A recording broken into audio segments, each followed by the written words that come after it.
Qin Yun dan Pristine Void menoleh untuk melihat sumber suara. Adapun para murid Gua Ungu, mereka memandang dengan tidak senang. Beranikah seorang manusia berbicara saat dua sosok perkasa bertemu? Senior, pemuda itu berlutut dan berkata dengan tergesa-gesa. Terimalah aku sebagai muridmu. Kau boleh memintaku melakukan apa saja. Kumohon berilah aku kesempatan. Qin Yun melakukan inferensi sederhana. Menyimpulkan miliaran makhluk di masa lalu dunia Grid Chang cukup melelahkan baginya, tetapi bagaimana mungkin ia bisa menyimpulkan seorang pemuda di alam inti emas Conate hanya butuh satu pikiran baginya untuk menceritakan semua yang telah dialami pemuda itu sejak ia lahir. Ia bahkan bisa menyimpulkan semua kemungkinan yang akan dihadapi pemuda itu di masa depan. Berisik sekali. Pristine Void mengerutkan kening dan mengibaskan lengan bajunya, membuat pemuda itu terlempar mundur tanpa sadar. Ia baru berhenti ketika ia terbang ke sudut di luar pintu masuk. Begitu pemuda itu mendarat, ia langsung berlutut. Saat hendak melanjutkan bicaranya, ia menyadari ia tak bisa bersuara. Saudara Qin, ayo masuk. Pristine Void tersenyum sambil terus menuntun Qin Yun masuk. Pemuda itu diliputi kecemasan saat mencoba berbicara namun, ia tak mampu mengeluarkan suara. Matanya dipenuhi kecemasan. Qin Yun melirik pemuda itu dan tersenyum sebelum memasuki gua tempat tinggal dengan Pristine Void. Para murid yang sangat kuat segera mengikuti. Ada juga murid-murid yang bertugas menutup pintu utama. Pintu utama gua tempat tinggal biasanya tertutup. Hanya pintu samping yang digunakan untuk kegiatan sehari-hari. Misalnya, anak Dao masuk dan keluar melalui pintu samping. Pang, beraninya kau mengganggu pedang abadi Qin dan guruku. Seorang murid yang namanya relatif lemah, yang merupakan Dewa Langit tingkat ketiga, mencaci dengan marah. Hanya karena pedang abadi Qin dan guru memiliki temperamen yang baik, kau tidak dipukul sampai mati hanya dengan satu pukulan. Para pengikut yang hanya mengaku-ngaku, yang perawakannya lebih rendah, melontarkan omelan sebelum kembali ke gua tempat tinggal mereka. Anak Dao pun tak kuasa menahan diri untuk ikut mendengarkan dengan saksama. Sebagai seorang anak Dao, ia tidak tahu tentang pujian-pujian yang diberikan oleh Dewa Pedang Qin. Tuan muda, Anda baik-baik saja, pelayan itu segera berlari menghampiri. Berlutut di sana, mata pemuda itu berbinar saat ia berbisik, aku baik-baik saja. Penguasa sempurna memiliki kedudukan yang terhormat. Meskipun ia menyingkirkanku, ia tidak melukaiku. Kau lihat saat aku memohon, Senior Qin benar-benar tersenyum padaku sebelum memasuki gua. Pelayan itu terkejut dan mengangguk perlahan. Ya, Senior Qin memang tersenyum padamu. Aku pasti sudah menarik perhatian Senior Qin, bisik pemuda itu. Mungkin, dia akan menerimaku sebagai muridnya nanti. Akan tetapi, pembantu itu agak bimbang dan ragu-ragu. Senyum. Apakah tuan mudanya telah menarik perhatiannya? Segera, anak Dao berjalan keluar dari pintu samping. Saudara Dao, katakan padaku orang seperti apa Senior Qin itu, kata pemuda yang berlutut itu. Anak Dao berjalan mendekat dan berkata dengan penuh semangat, dia sekarang menjadi orang yang sangat terkenal di seluruh tiga alam. Dia telah membasmi Ibel yang tak terhitung jumlahnya dari 26 wilayah tiga alam. Leluhur Ibel bahkan muncul secara langsung tetapi gagal menghentikannya. Terlebih lagi, dia adalah murid Dewa Surgawi Harta Karun Numinous. Dia bahkan dianugerahi Harta Karun Kardinal Conate, Pedang Kingping. Dia juga sosok yang perkasa, pemuda yang berlutut itu terkejut. Apa maksudmu juga sosok perkasa? Dia telah membasmi cukup banyak orang yang kekuatannya setara dengan sosok perkasa. Anak Dao berkata dengan wajah berseri-seri, dia adalah dewa pengembara terkuat di tiga alam. Namun, sungguh disayangkan dia adalah seorang dewa pengembara. Dia sudah membasmi beberapa Ibel tingkat figur yang perkasa. Pemuda itu semakin bersemangat. Bagus sekali. Berada di bawah bimbingan master seperti itu sungguh menjanjikan. Immortal keliling. Pemuda itu bingung. Kudengar tidak ada harapan dalam kultivasi immortal keliling. Mengapa senior ini memilih menjadi immortal keliling? Apakah yang ku tahu salah?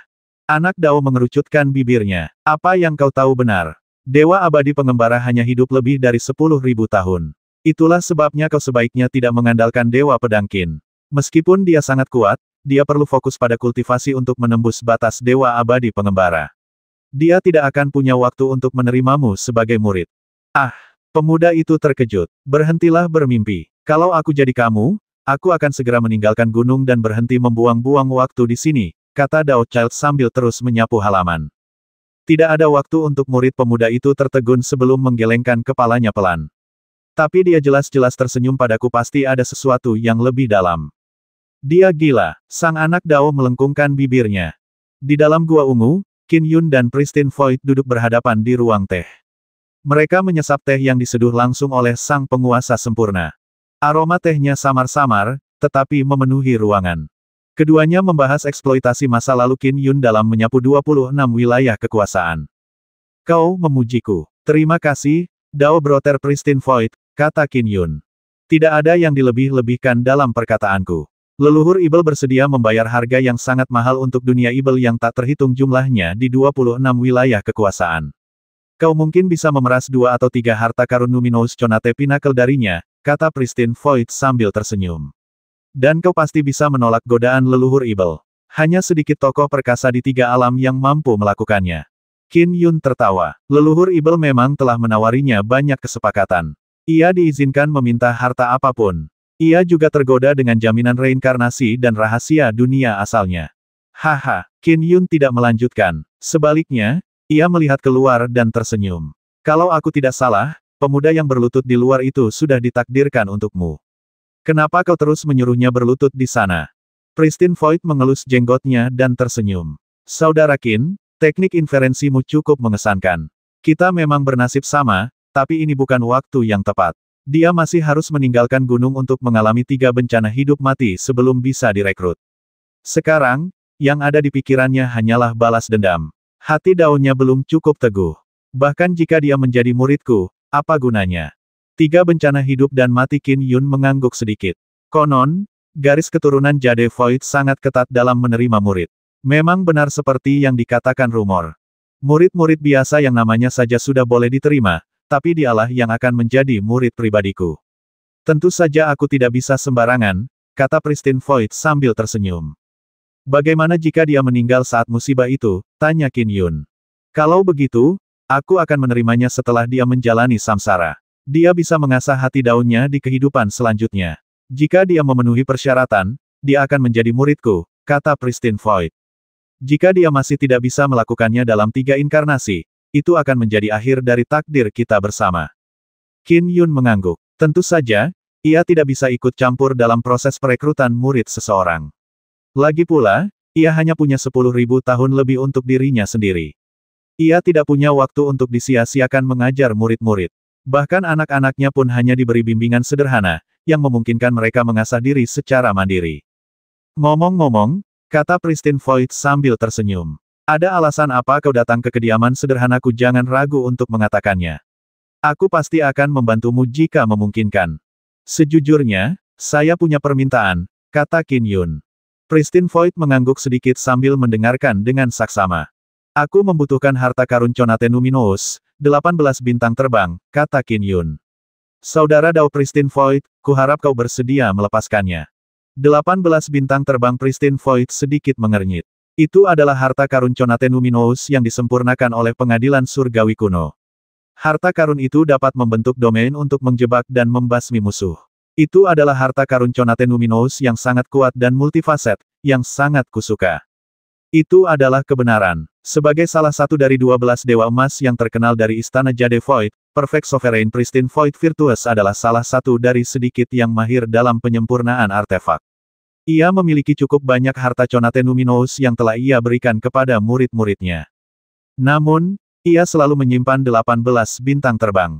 Membentuk domain untuk melawan musuh sangatlah menguntungkan. Domain itu juga bagus untuk menjebak musuh. Untuk membasmi musuh dan menyelamatkan nyawa, ia memiliki harta Conate Luminous yang jauh lebih kuat. Silakan tingkatkan persyaratan Anda, kata Qin Yun. Pristine Void berpikir sejenak sebelum berkata, aspek terpenting dari 18 bintang terbang ini adalah domain yang bisa dibentuknya. Setelah domain terbentuk, aku memiliki keunggulan medan. Aku tidak punya harta Conate Luminous tipe domain kedua. Karena itu, jika kau ingin mengambil 18 bintang terbangku, kau harus memberiku cakram Yin Agung. Tentu saja, Yi Yun mengangguk. 18 bintang terbang jauh lebih berharga daripada cakram Yin besar. Cakram Yin Agung mampu membentuk domain, tetapi 18 bintang terbang lebih lengkap dan jauh lebih berharga, kata Pristine Void. Jika kau ingin melakukan pertukaran, kau harus memberiku sepasang lengan penghancur bintang selain cakram Yin Agung. Mata Pristine Void agak berbinar. Kalau kamu bersedia melakukan pertukaran itu, setuju. Qin Yun ragu-ragu sejenak. Penghancuran bintang. Sebagai seorang Godfin bawaan dan anggota garis keturunan pemakan roh, Ia sengaja berada di ambang alam Skyfin, memungkinkannya melahap makhluk yang tak terhitung jumlahnya di dunia kecil. Inti dari kultivasinya adalah sepasang lengannya. Itu juga merupakan bagian paling berharga dari penghancuran bintang. Keduanya jauh lebih berharga daripada cakram yin agung atau rantai penyegel langit pengikis langit. Keduanya mungkin bernilai setengah harta karun Numinous puncak bawaan. Qin Yun mengangguk setelah berpikir sejenak. Baiklah, aku setuju. Terima kasih, Saudara Dao Pristine Void. Haha, seharusnya aku yang berterima kasih padamu, Saudara Qin.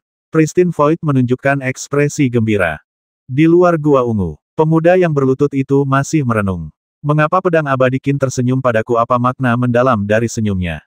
Tiba-tiba, pemuda itu merasakan sesuatu saat dia mendongak. Saudara Dao Void murni, tak perlu mengantarku pergi. Di tengah tawa, pedang abadi Qin dengan pedang hijau tua di punggungnya terbang lurus keluar dari ceruk gua tempat tinggalnya. Ia lalu menghilang setelah terbang tinggi ke angkasa. Dia sudah pergi. Pemuda itu terkejut. Dia pergi begitu saja. Dia bahkan sempat berpikir bahwa pedang abadi Qin punya rencana terhadapnya. Bagaimana bisa semudah itu menjadi murid seorang tokoh agung, kata anak Dao sambil tertawa. Aku sudah bilang pergi. Berlutut di sini sampai mati tidak akan berhasil. Pemuda itu tampak agak ragu-ragu, tetapi dia segera mengatupkan giginya dan terus berlutut. Setelah Qin Yun meninggalkan Gua Ungu, ia mengunjungi satu demi satu tokoh perkasa. Pertama, ia mencari Conate Wonders yang dapat digunakan bersama Chaos Pure Gold untuk menutrisi Misty Rain Sword miliknya. Kedua, ia mencari item peningkatan kultivasi, Samsara Dew. Lagi pula, ia hanya memiliki waktu kultivasi sekitar 10.000 tahun. Setiap tahun kultivasi harus dilakukan dengan efisiensi tinggi. Dia tidak berusaha menyamai kecepatan kultivasi di dalam kolam Dharma Segudang, tetapi dia perlu berusaha sekuat tenaga untuk mendekatinya semampunya. Dan di seluruh 3 alam, benda peningkat kultivasi terbaik adalah cairan esensi Dharma Segudang dari kolam Dharma Segudang. Peringkat kedua adalah embun samsara yang bersumber dari samsara. Di kedalaman terdalam jurang ibel kegelapan, duduklah sesosok tubuh yang tinggi. Ia berkulit hijau dan hanya mengenakan mantel bulu sederhana. Ia memiliki 4 lengan dan 3 mata. Namun, mata ketiganya tetap tertutup tanpa batas. Meskipun tertutup, mata ketiganya melepaskan aura kehancuran besar. Dia adalah tubuh penghancur terkuat milik leluhur ibel. Wus! Kehampaan di depan tubuh penghancur leluhur ibel terdistorsi. Jauh di depan, ia terhubung ke negeri misterius. Di sana, cahaya warna-warni yang menyilaukan menyelimuti sosok buram yang duduk bersila. Saudara teratai hitam, kata sosok yang samar itu. Kenapa kau tiba-tiba mencariku? Qin Yun telah meninggalkan dunia kecilnya untuk menuju alam surgawi, kata leluhur ibel. Bantu aku membasminya.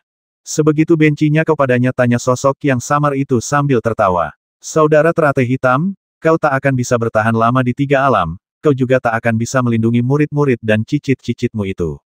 Kenapa kau begitu perhitungan dengan seorang junior itu tak seperti dirimu? Leluhur ibel tersenyum. Tentu saja aku tidak sedang menghitung-hitung dengannya. Aku lebih tertarik pada pedang Kingping miliknya.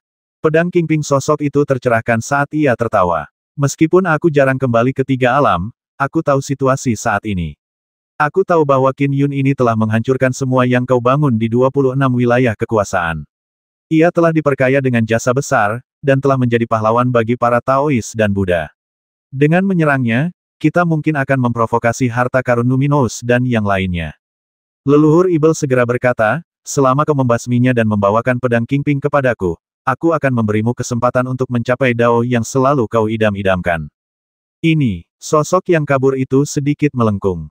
Dengan kekuatanmu, kau seharusnya bisa membasminya dalam 1 serangan. Apa yang perlu ditakutkan? Apa kau takut pada harta karun Numinous? Leluhur ibel mencibir.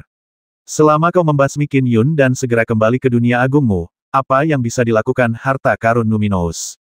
Sosok itu tertawa. Saudara teratai hitam, pedang Kingping adalah harta karun Kardinal Conate yang digunakan oleh harta karun Numinous untuk mendominasi kekacauan saat itu. Dan Qin Yun hanyalah seorang dewa keliling. Ia hanya bisa hidup sekitar 10.000 tahun. Harta karun Numinous pasti tidak akan membiarkan pedang Kingping itu selamanya. Itu paling-paling hanya pinjaman sementara. Pasti ada pintu belakang di pedang Kingping. Aku tidak takut pada harta karun Numinous di dunia besar, tapi di alam surgawi. Harta karun Numinous mampu melepaskan seluruh kekuatannya. Lagi pula, Bagaimana mungkin harta karun Kardinal Conate yang dipinjamkan kepada muridnya bisa begitu mudah direbut mungkin? Aku akan terjebak oleh susunan pedang penakluk abadi milik harta karun Numinous sebelum aku bisa meraihnya. Kalau begitu, semua tahun kultivasiku akan sia-sia. Baiklah, kalau kau tak punya nyali, lupakan saja. Leluhur Ibel menggelengkan kepalanya. Bisakah kesempatanku untuk mencapai Dao ditukar dengan sesuatu yang lain? Suara sosok yang kabur itu berubah sedikit serak. Kau harus membayar harga untuk apapun yang kau inginkan. Bagaimana kau bisa mendapatkan keuntungan tanpa mempertaruhkan nyawamu? Leluhur Ibel tertawa. Aku sudah memberimu cara lain. Tangkap Mongkia itu dan bawa dia kepadaku, atau basmi Qin Yun. Berikan pedang Kingpingku dan aku bisa memberimu apapun yang kau inginkan. Namun, kau takut akan ini dan itu, membuatku tak berdaya. Untuk memanfaatkan kesempatan mencapai Dao, seseorang harus hidup dulu untuk menggunakannya. Untuk hidup, aku tak bisa melanggar batas mereka. Saudara teratai hitam, maafkan aku karena tak bisa setuju. Setelah sosok yang samar itu berkata demikian, komunikasi terputus. Leluhur Ibel sedikit mengernyit. Bahkan dia menolakku. Semua orang yang bertahan begitu lama terlalu berhati-hati. Dari kekacauan hingga hari ini, banyak kehidupan kuno telah musnah. Bagaimana mungkin seseorang yang masih hidup tidak menjadi sangat licik? Jika aku bisa melahap pedang Kingping, itu akan menebus hilangnya 26 wilayah kekuasaan. Sayangnya, tak satu pun dari orang menyebalkan tua itu mau bertindak. Mata leluhur Ibel dipenuhi hasrat yang tamak sebelum ia menutup mata dan berhenti memikirkannya.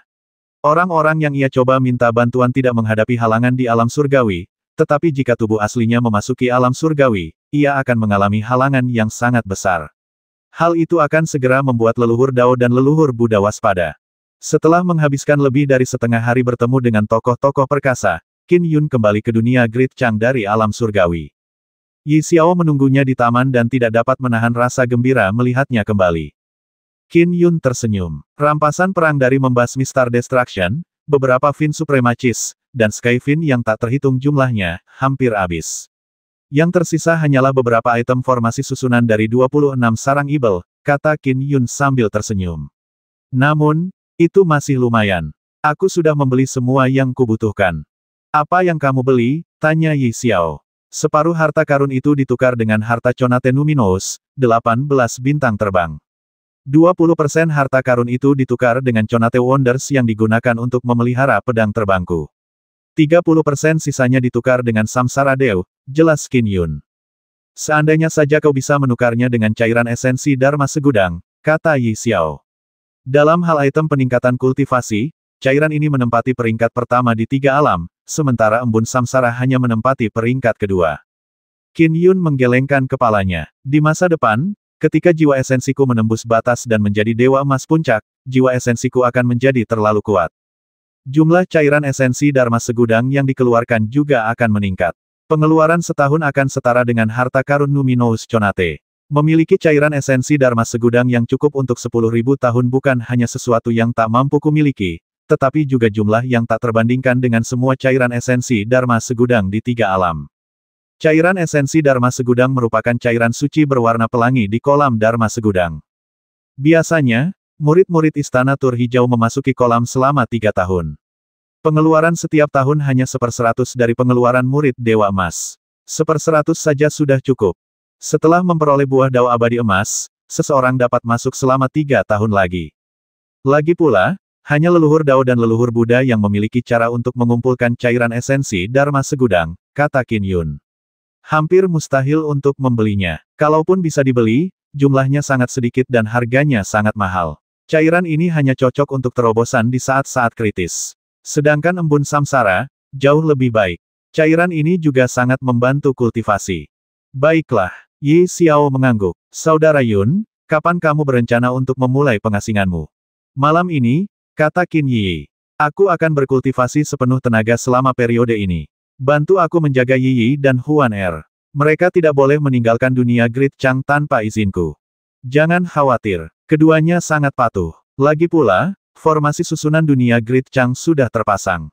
Mereka berdua tidak akan bisa pergi meskipun mereka mau, kata Yi Xiao sambil tersenyum. Qin Yun mengangguk sedikit. Malam itu, ia menemani istri dan anak-anaknya makan malam. Setelah menasihati anak-anaknya, ia pun memulai pengasingannya. Di kamarnya, embun samsara. Qin Yun memegang botol giok hitam. Botol kecil ini saja bernilai 4 harta karun Luminous Conate. Harganya hampir sama dengan sepasang lengan Star Destruction. Dia menarik penutupnya hingga terbuka. Embun di dalamnya melonjak, setetes demi setetes terbang keluar di bawah pengaruh kekuatan Dharma Qin Yun. Qin Yun membuka mulutnya dan meneguknya. Tetesan itu dengan cepat menyebar setelah masuk ke mulutnya, membasahi setiap titik jiwa esensinya. Meskipun merasa sedikit mabuk, pikirannya tak kuasa menahan diri untuk tidak memunculkan ide-ide. Hal-hal yang dulu membingungkannya kini terjawab dengan cepat. Embun samsara juga menargetkan inti jiwa esensi. Efeknya meningkatkan persepsi seseorang. Efeknya hanya sedikit lebih rendah daripada cairan esensi Dharma Segudang. Namun, embun samsara juga menduduki peringkat kedua di 3 alam, menjadikannya sangat berharga. Efek sampingnya adalah mudah membuat konsumen mabuk. Bahkan figur perkasa Golden Immortal yang sudah sempurna akan mabuk setelah meminum seteguk minuman keras. Qin Yun hanya mengambil setetes demi setetes. Dao siklus surgawi. Qin Yun membalikkan tangannya saat 18 bintang terbang melayang di sekelilingnya seperti 18 rasi bintang dalam revolusi alaminya. Mereka berisi mantra siklus surgawi.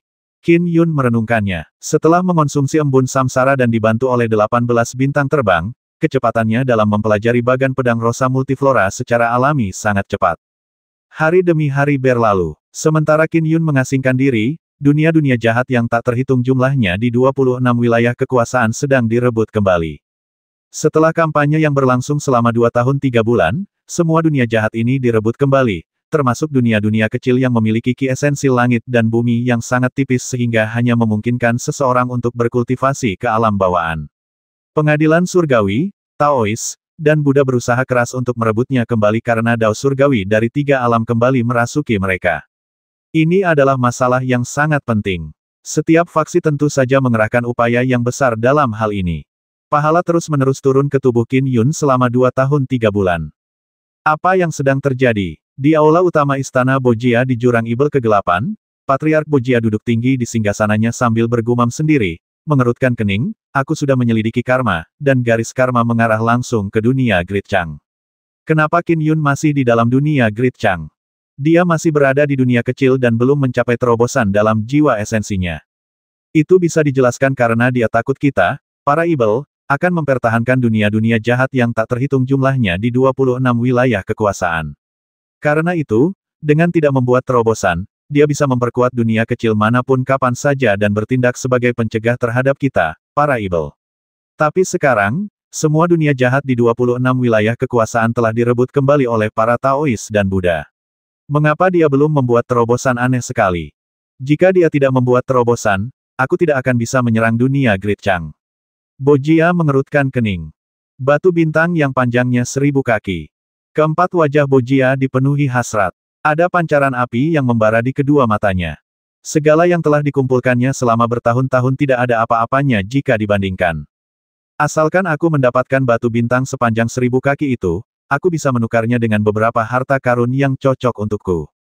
Kekuatanku akan meningkat pesat, gumam Bojia. Qin Yun ini telah menjadi dewa keliling dan ditakdirkan untuk hidup 10.000 tahun lebih. Dengan membuat terobosan dengan jiwa esensinya, kecepatan kultivasinya akan lebih cepat. Namun, dia sengaja tidak menerobos dan tetap tinggal di dunia kecil. Mungkinkah dia takut aku akan menyerang dunia Great Chang lagi? Bojia tiba-tiba menebak dan menggelengkan kepalanya sambil mengejek. Dia tidak mungkin sebodoh itu. Berapa lama dia bisa mempertahankannya setelah 10.000 tahun lebihnya habis, dia akan menjadi debu di bawah kesengsaraan dewa keliling. 10.000 tahun lebih tidak ada artinya bagiku. Kalau dia tidak melakukannya untuk melindungi dunia Great Chang, lalu apa, pikir Bojia. Lupakan saja, tidak perlu mengkhawatirkannya. Yang perlu saya lakukan adalah menunggu dengan sabar.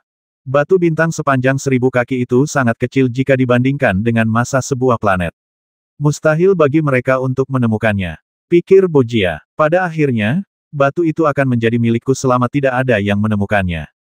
Bojia terus menunggu. Banyak tokoh besar di 3 alam juga kadang-kadang mendatangi sang dewa keliling yang mempesona. Aneh. Kenapa dia masih di dunia kecil? Bukankah penting baginya untuk membuat terobosan dengan jiwa esensinya dan mempercepat kultivasinya agar bisa menghadapi kesengsaraan abadi keliling? Ya, memang aneh. Sekarang, setiap tahun, atau bahkan setiap hari, sangat berharga baginya.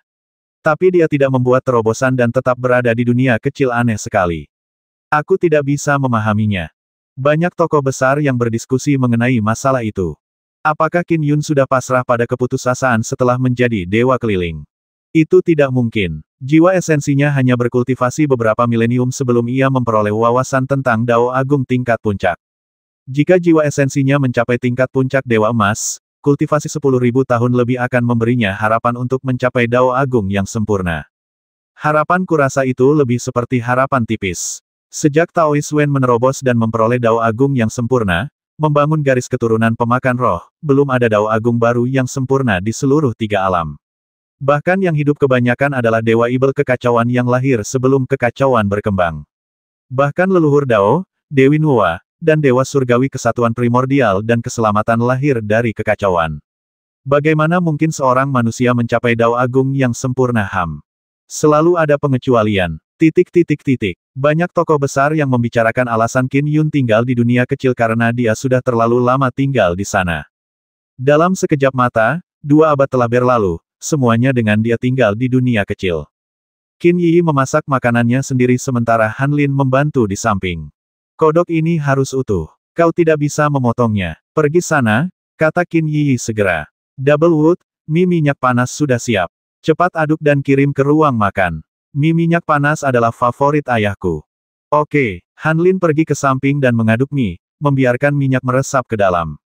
Sambil mengaduk mie, Han Lin berkata, Kak Yi, kamu bilang kita bisa menikah setelah paman mencapai kesuksesan.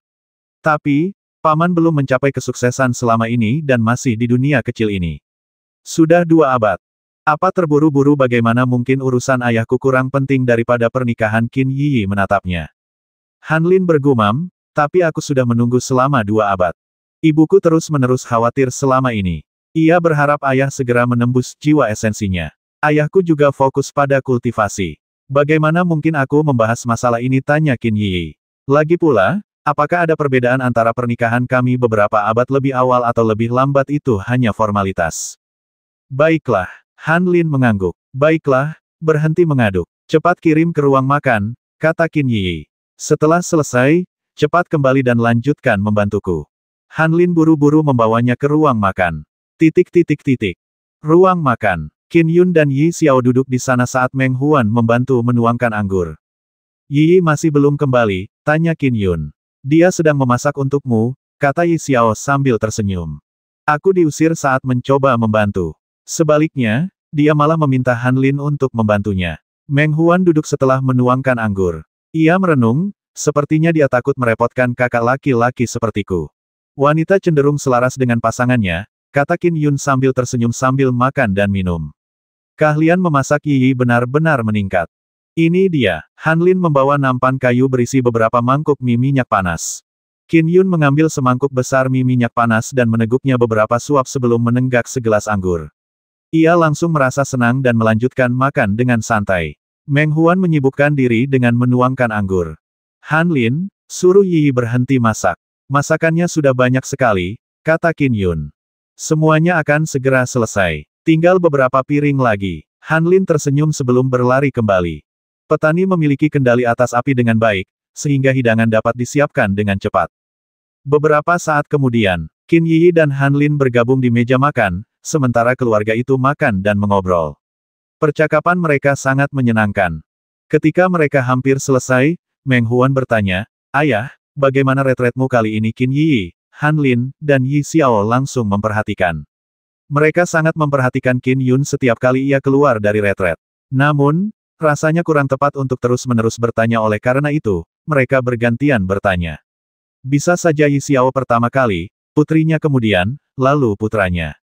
Itu cukup baik. Qin Yun tidak menjelaskan lebih lanjut.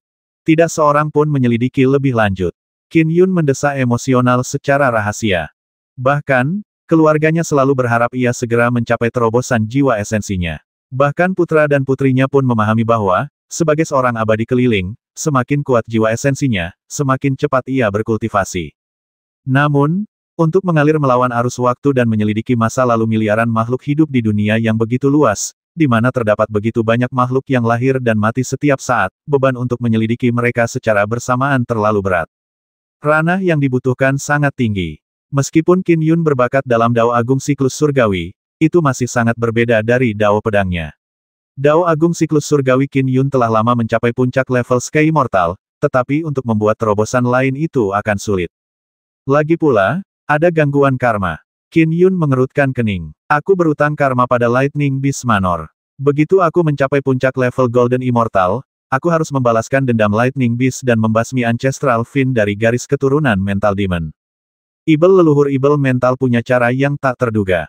Memburu Ibel leluhur Ibel Mental di wilayah kekuasaan Ibel sebelum jiwa esensiku menerobos para Ibel membenciku sampai ke tulang.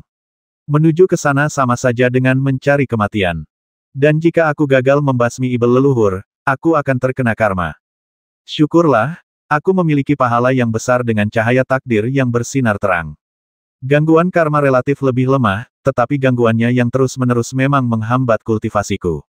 Qin Yun memahami hal ini. Namun, selama 200 tahun terakhir, saat aku berkultivasi dalam bagan pedang rosa multiflora, aku telah mencoba menyelidiki masa lalu miliaran makhluk hidup. Aku terus berkembang. Yang perlu kulakukan hanyalah meningkatkan sedikit lagi sebelum aku bisa meraih kesuksesan. Qin Yun dapat merasakan bahwa dia hanya kurang sedikit. Namun, ia juga tahu bahwa pada tahapnya, setiap perkembangan kecil sangatlah sulit. Setelah makan malam bersama keluarganya, Qin Yun dan istrinya berjalan-jalan di tepi Danau Cermin. Selama 2 abad terakhir, meskipun ia hampir selalu menyendiri, ia sesekali keluar untuk bersantai.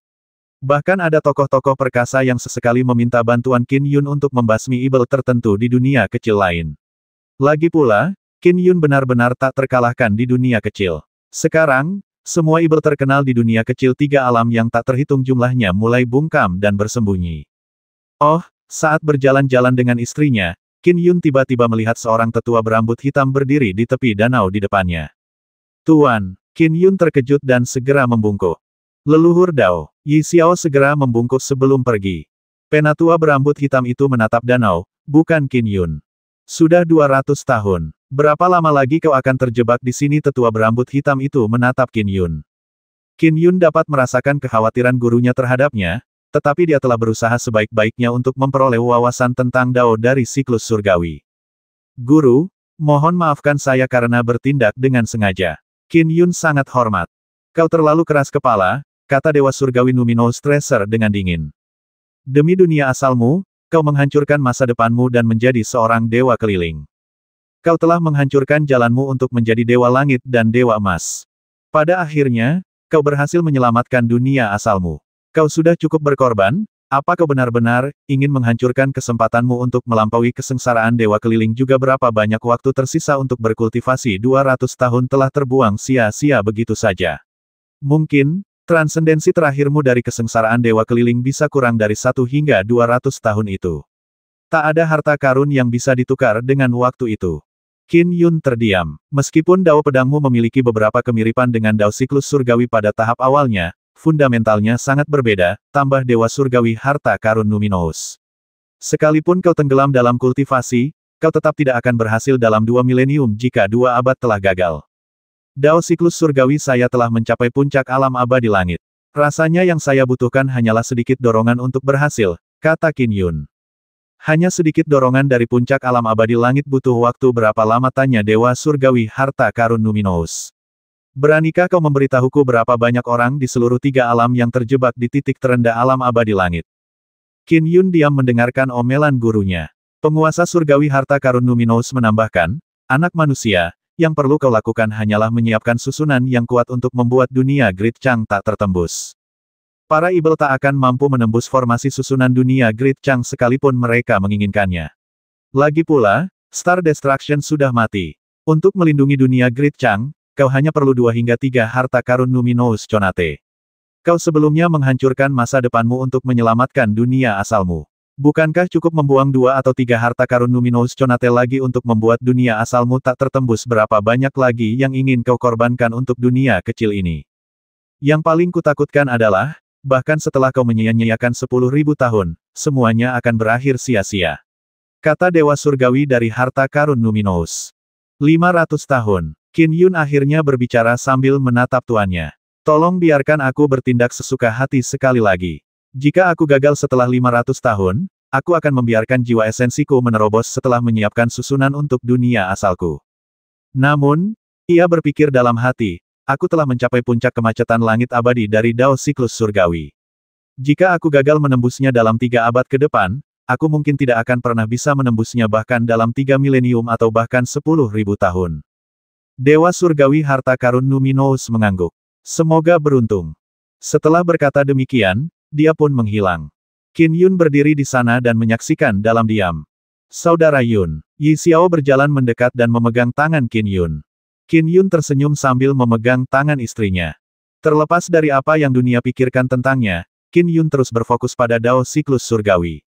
Di kamarnya, setelah meneguk setetes embun samsara, ia merasa sedikit mabuk. Namun, dalam kondisi ini, Qin Yun punya firasat.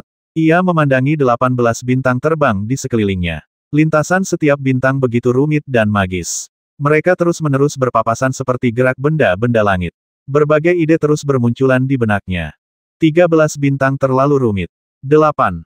Terlalu banyak. 7 bintang mungkin sudah cukup. Saat Qin Yun merenung, dia bergumam pada dirinya sendiri, terus-menerus menyimpulkan dengan jari-jarinya. Tiba-tiba, mata Qin Yun berbinar. Cahaya terang bermekaran di ujung jarinya saat terbang mengelilinginya. 7 berkas cahaya berubah menjadi 7 bintang. Ada garis-garis yang menghubungkan ke 7 bintang itu, dan saat mereka terbang perlahan, garis-garis yang menghubungkan mereka mengambil esensi mistis. Qin Yun merasa semakin gembira saat ia menyaksikan evolusi 7 garis bintang. Hahaha, hahaha, Qin Yun tertawa terbahak-bahak. Waktunya untuk pergi. Dia melambaikan tangannya dan menyimpan 18 bintang terbang sebelum segera meninggalkan kamarnya. Di luar sudah musim dingin dan area itu diselimuti salju segar. Yi Xiao sedang duduk di dalam pavilion, menggambar jimat dengan santai. Sebuah sosok tiba-tiba muncul di samping Yi Xiao.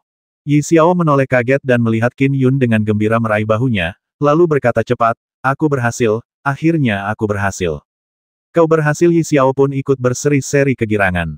Ya, saya menggunakan Dao Agung yang terkandung dalam 18 bintang terbang sebagai fondasi. Saya membuang bagian-bagian yang tidak perlu dan hanya mempelajari bagian-bagian yang dimaksudkan untuk inferensi, kata Qin Yun bersemangat. Saya terus menyederhanakannya untuk mencari inti inferensi dalam 18 bintang terbang. Akhirnya, saya menemukan seni 7 bintang. Meskipun bukan Dao Agung, dalam hal inferensi, ia memiliki kekuatan Dao Agung. Sampai sekarang, saya terjebak di puncak alam abadi langit. Terobosan ini sangat membantu saya. Dengan kemajuan sebesar itu, pasti akan mudah untuk menyelami seluruh masa lalu dunia Cang Agung. Qin Yun dipenuhi rasa percaya diri. Qin Yun tidak terlalu optimis. Dengan 18 bintang terbang di tangannya, ia telah mempelajari misteri-misteri yang terkandung dalam harta karun Conate Numinous. Tentu saja, kesulitannya telah berkurang drastis. Lebih jauh lagi, ia hanya berusaha untuk mengungkap misteri-misteri inferensi di dalamnya. Kini, ia telah berhasil menciptakan seni 7 bintang. Apakah kau sudah menemukan avatar penguasa langit Kuifu? Tanya Yi Xiao.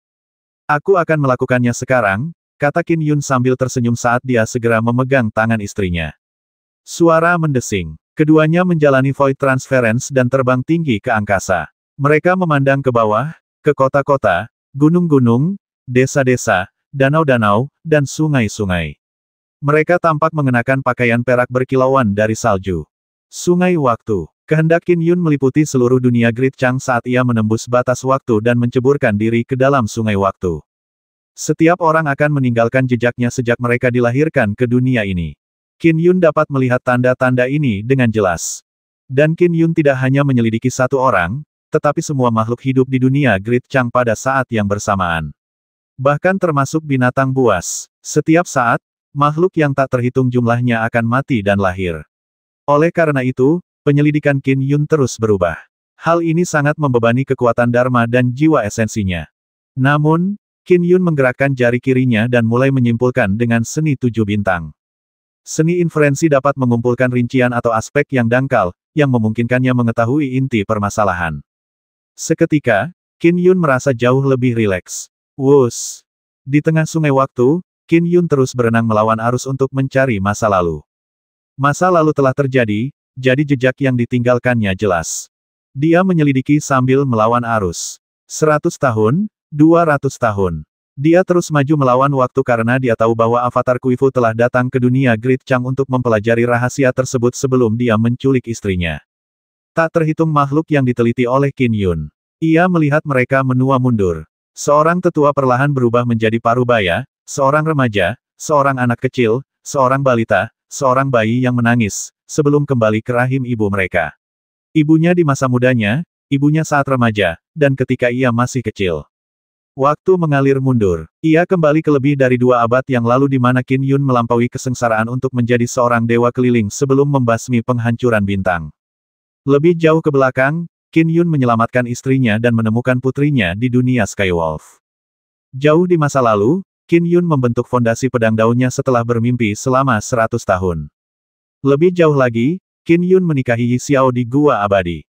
Lebih jauh lagi, pada pertengahan musim gugur, pasangan itu berciuman di bawah sinar bulan yang terang di atas sungai. Lebih jauh lagi, Qin Yun mempertaruhkan nyawanya untuk membasmi gubernur daerah tersebut. Lebih jauh lagi, Qin Yun dan Yi Xiao bergabung untuk membasmi Dewa Air. Lebih jauh lagi, Qin Yun menjelajahi dunia sendirian pada usia 15 tahun. Dahulu kala, Qin Yun berlatih pedangnya setiap hari, menjadi pemuda terkuat di Grand Dominance County. Jauh di masa lalu, adik perempuannya dibawa pergi oleh ibel-ibel di desa. Ayahnya terluka parah sementara Qin Yun menangis. Di kejauhan, Qin Yun, Qin An, dan Qin Hongxiang sedang bersama. Kedua kakak laki-laki mereka berlarian di desa sementara adik perempuan mereka mengejar mereka dengan kaki-kaki mungilnya. Kakak tertua, kakak kedua, tunggu aku. Ayah mereka memimpin patroli penduduk desa sambil mengawasi sambil terkekeh. Saat dia menyaksikan waktu mengalir mundur, Qin Yun tidak menyadari bahwa matanya telah basah. Kak, gumam Qin Yun. Waktu terus berputar mundur. Tak lama kemudian, Qin Yun sampai pada suatu titik sebelum ia dan saudara-saudaranya lahir. Saat ia terus maju, Qin Liehu dan Changlan menjadi lebih muda. Qin Liehu juga dilatih oleh ayahnya di masa mudanya. Dia terus maju ke depan. Ketemu. Dengan bantuan seni 7 bintang, Qin Yun langsung mengunci sebuah sosok. Meskipun sosok itu tersembunyi dengan baik, kekuatan Qin Yun memungkinkannya untuk langsung memastikan bahwa sosok itu adalah Dewa Langit Kuifu. Avatar Kuifu si Ibel Langit. Qin Yun mengenalinya sekilas. Hahaha, surga membantuku. Surga membantuku. Sosok itu tertawa terbahak-bahak di bawah tanah. Qin Yun melangkah lebih jauh untuk menyelidiki. Sang avatar terbang mundur saat ia bergerak keluar dari bawah tanah, merobek rintangan lava saat ia terus terbang mundur. Ini batu bintang. Ini. Kuifu terguncang oleh kegembiraan di bawah tanah. Ia mengitari suatu area untuk melakukan penyelidikan. Panjangnya 1000 kaki batu bintang sepanjang 1000 kaki. Bagaimana mungkin astaga? Hahaha, aku akan segera terbang. Aku, Kuifu, akan terbang tinggi. Aku harus merahasiakan ini. Pasti, aku tidak boleh memberitahu siapapun. Aku harus memikirkan cara untuk diam-diam menduduki dunia Great Chang ini. Aku akan menunggu waktuku dan berhasil saat aku menyerang. Avatar Kuifu berbicara dengan penuh semangat. Batu bintang 1000 kaki ketika Qin Yun menyadari apa yang dikatakan Avatar Kuifu di tengah sungai waktu, ia tak kuasa menahan rasa khawatir. Namun, sebagai keajaiban kongenital, batu stelar secara alami memiliki sifat yang membingungkan. Bahkan di sungai waktu, Qin Yun tidak memiliki cara untuk menemukan jejaknya. Namun, Kuifu berputar-putar di suatu tempat sambil bergumam sendiri. Mungkin itu artinya batu bintang itu ada di sana. Qin Yun melanjutkan kesimpulannya mundur ke masa lalu. Dia hanya melakukan hal itu sampai avatar Kuifu turun ke dunia Great Chang. Sepertinya alasannya adalah batu bintang ini. Qin Yun menghentikan penyelidikannya. Saudara Yun, apakah kamu sudah menemukan jawabannya? Tanya Yi Xiao. Aku harus pergi ke suatu tempat untuk memverifikasi teoriku. Qin Yun memegang tangannya. Ayo pergi. Suara mendesing. Karena sekarang dia tahu lokasinya, Qin Yun langsung menerobos kehampaan bersama istrinya. Di kedalaman gunung berapi, Qin Yu dan Yi Xiao muncul. Tubuh mereka begitu halus dan magma tak menghalangi mereka. Sesuatu yang tampak seperti gunung kelabu muncul di hadapan mereka. Gunung itu dipenuhi pola-pola rune yang memancarkan cahaya bintang. Hal itu membuat gunung itu tampak seperti gunung dewa yang indah. Batu bintang yang sangat besar. Meskipun Qin Yun sudah mengetahuinya, dia masih tercengang ketika melihatnya dengan mata kepalanya sendiri. Qin Yun dan Yi Xiao membuat tubuh mereka tidak berwujud saat mereka mengitari gunung abu-abu itu beberapa kali untuk menyelidikinya dengan cermat. Saudara Yun, dari sudut pandang manapun, bentuknya seperti batu bintang, ujar Yi Xiao. Tapi batu bintang belum pernah sebesar ini. Biasanya, batu bintang memang panjangnya antara 30 hingga 50 kaki. Qin Yun mengangguk. Tapi ada beberapa catatan dalam sejarah tiga alam tentang batu-batu yang bisa seukuran gunung. Aku hanya tidak menyangka akan menemukannya sendiri. Lagi pula, batu itu ada di dunia asalku. Menurut catatan Conate Wonders, batu stelar sepanjang 50 kaki setara dengan harta Conate Numinous biasa. Berapa nilainya jika panjangnya 1000 kaki? Yi Xiao merasa tak percaya. Qin Yun mengangguk pelan. Dari segi nilai, mungkin mendekati harta karun Conate Kardinal. Tentu saja, masih sedikit lebih rendah. Harta karun Conate Kardinal benar-benar harta yang tak ternilai harganya. Keberadaan kuno pada tingkat Dao Agung yang sempurna dapat dengan mudah menjadi penguasa dunia agung. Dalam jangka waktu yang lama, jumlah harta yang mereka miliki juga cukup besar, tetapi bahkan kebanyakan dari mereka tidak memiliki harta kardinal Conate. Yang dilakukan Dewa Surgawi harta karun Numinous hanyalah meminjamkan pedang Kingping kepada Qin Yun.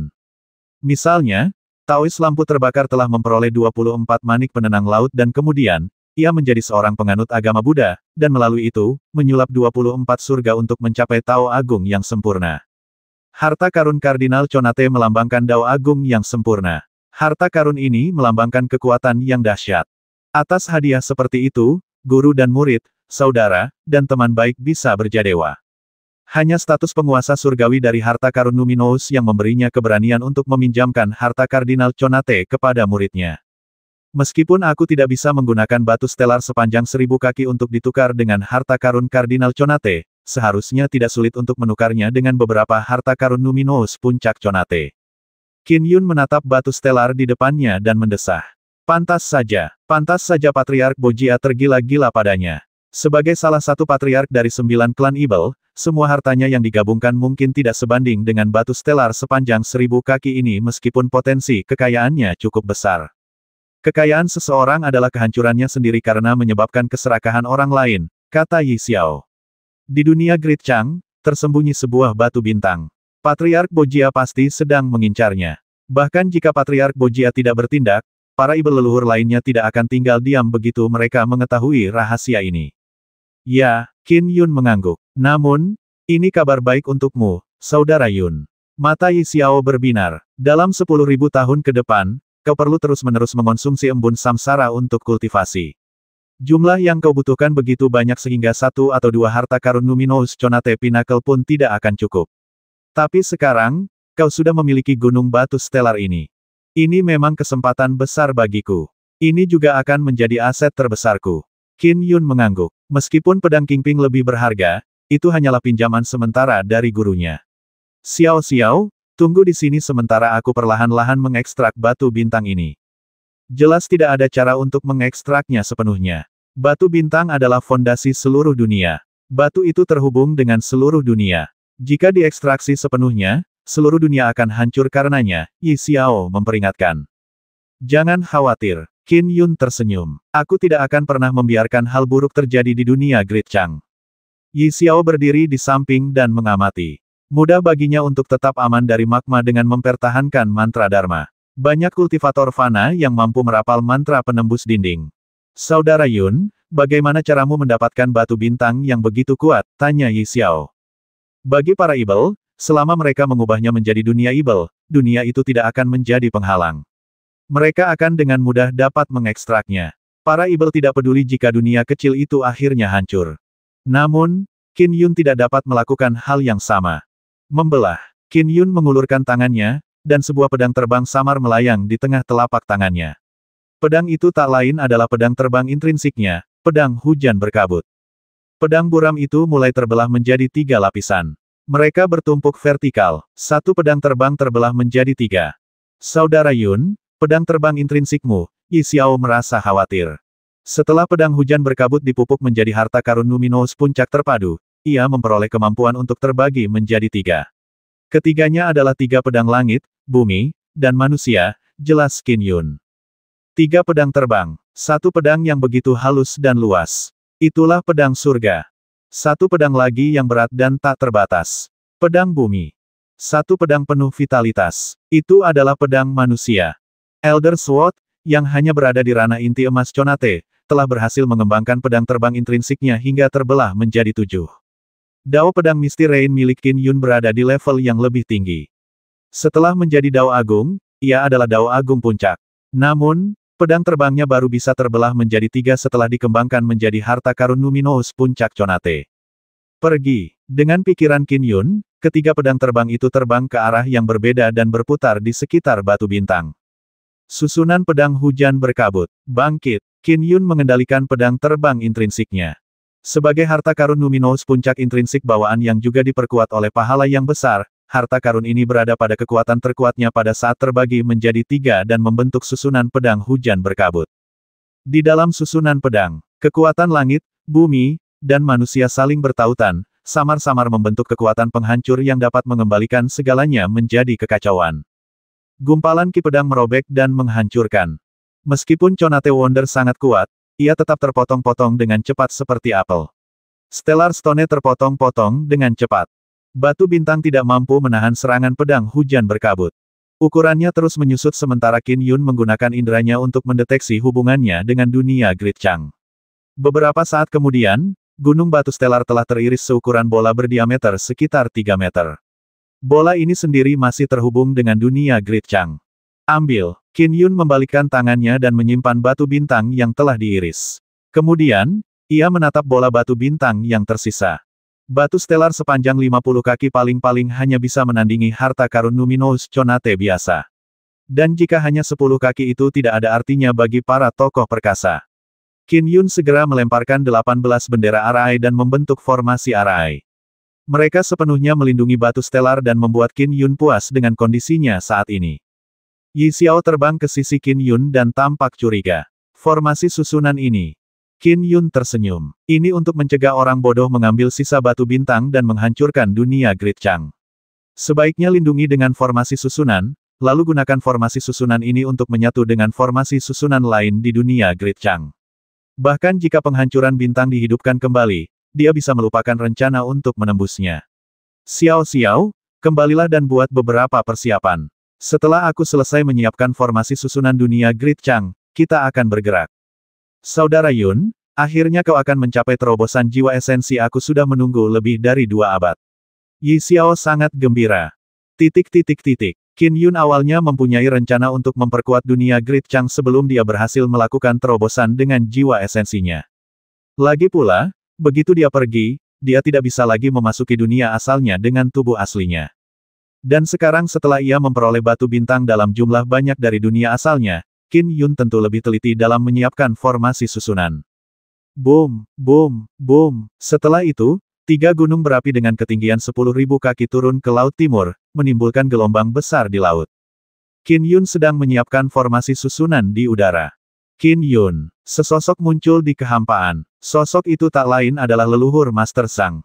Ia menatap pemandangan itu dengan takjub.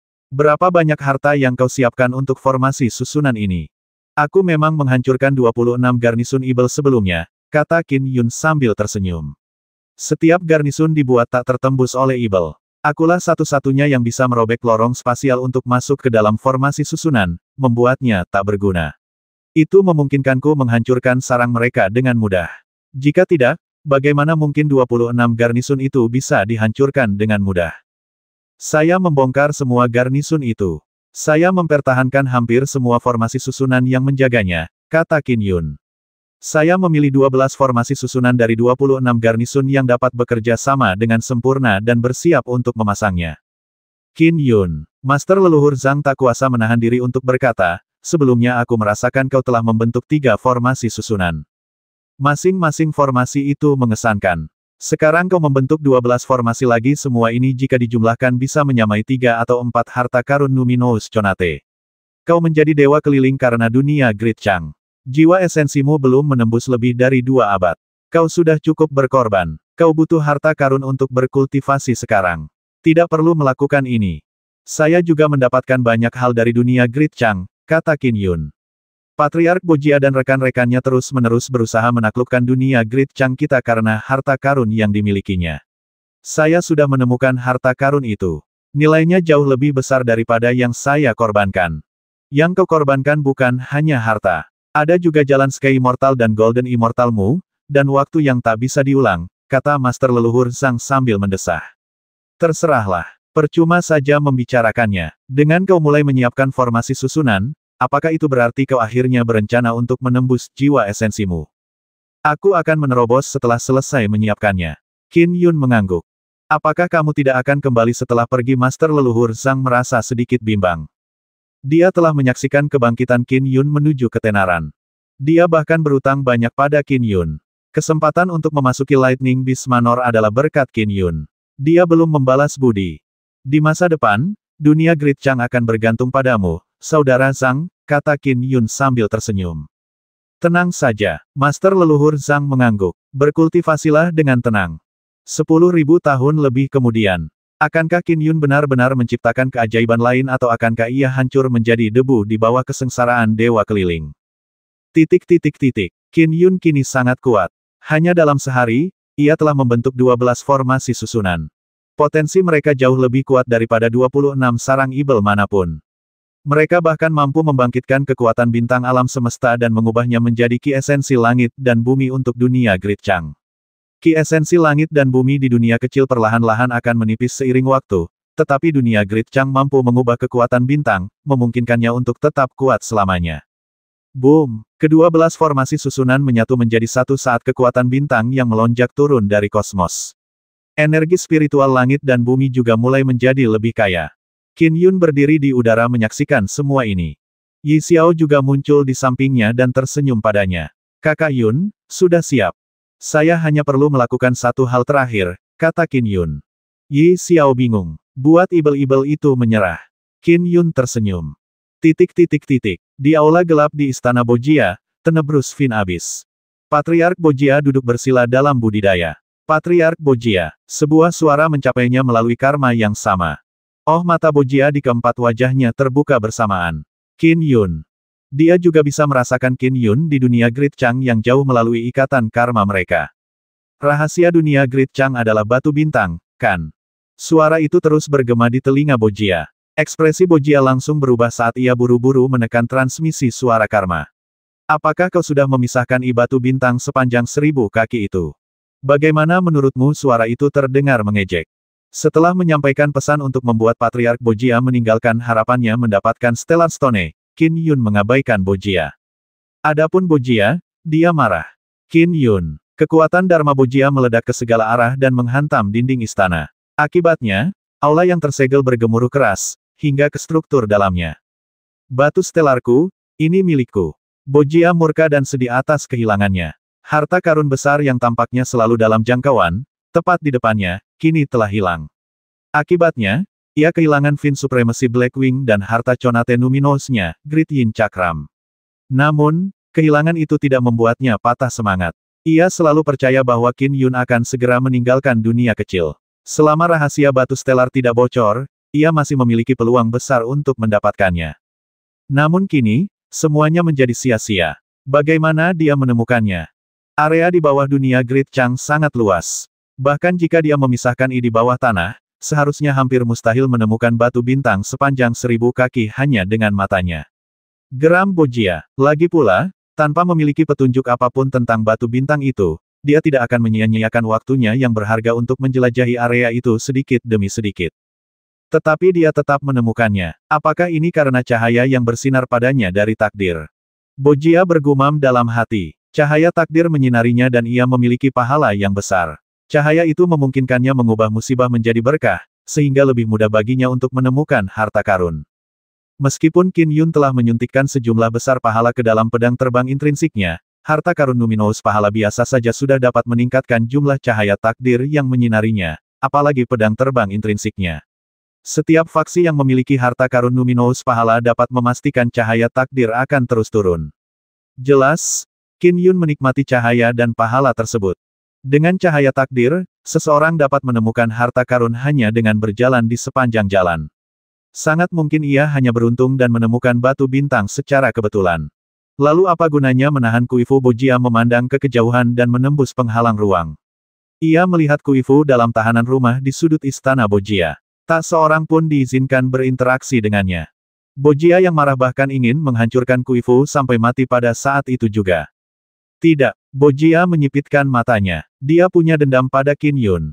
Qin Yun juga pasti ingin dia mati. Membiarkannya hidup mungkin masih bermanfaat. Dunia Great Chang, Istana Qin di kota Grand Dominance. Di dalam sebuah pavilion. Xiao Xiao, lihat ini. Qin Yun membuka gulungannya. Gulungan itu sangat panjang dan berisi pemandangan berbagai zona di alam surgawi. Ini adalah catatan tentang berbagai tempat indah di alam surgawi. Mata Yi Xiao berbinar. Gulungan itu adalah harta dharma, dan visual yang tergambar di dalamnya terasa seperti dunia itu sendiri. Melihat gulungan itu membuatnya merasa seperti sedang melihat alam surgawi. Bantu pilih satu dengan hati-hati. Kita akan pindah ke alam surgawi dan tinggal di sana, kata Qin Yun sambil tersenyum. Kita harus berhati-hati dalam memilih tempat untuk pindah.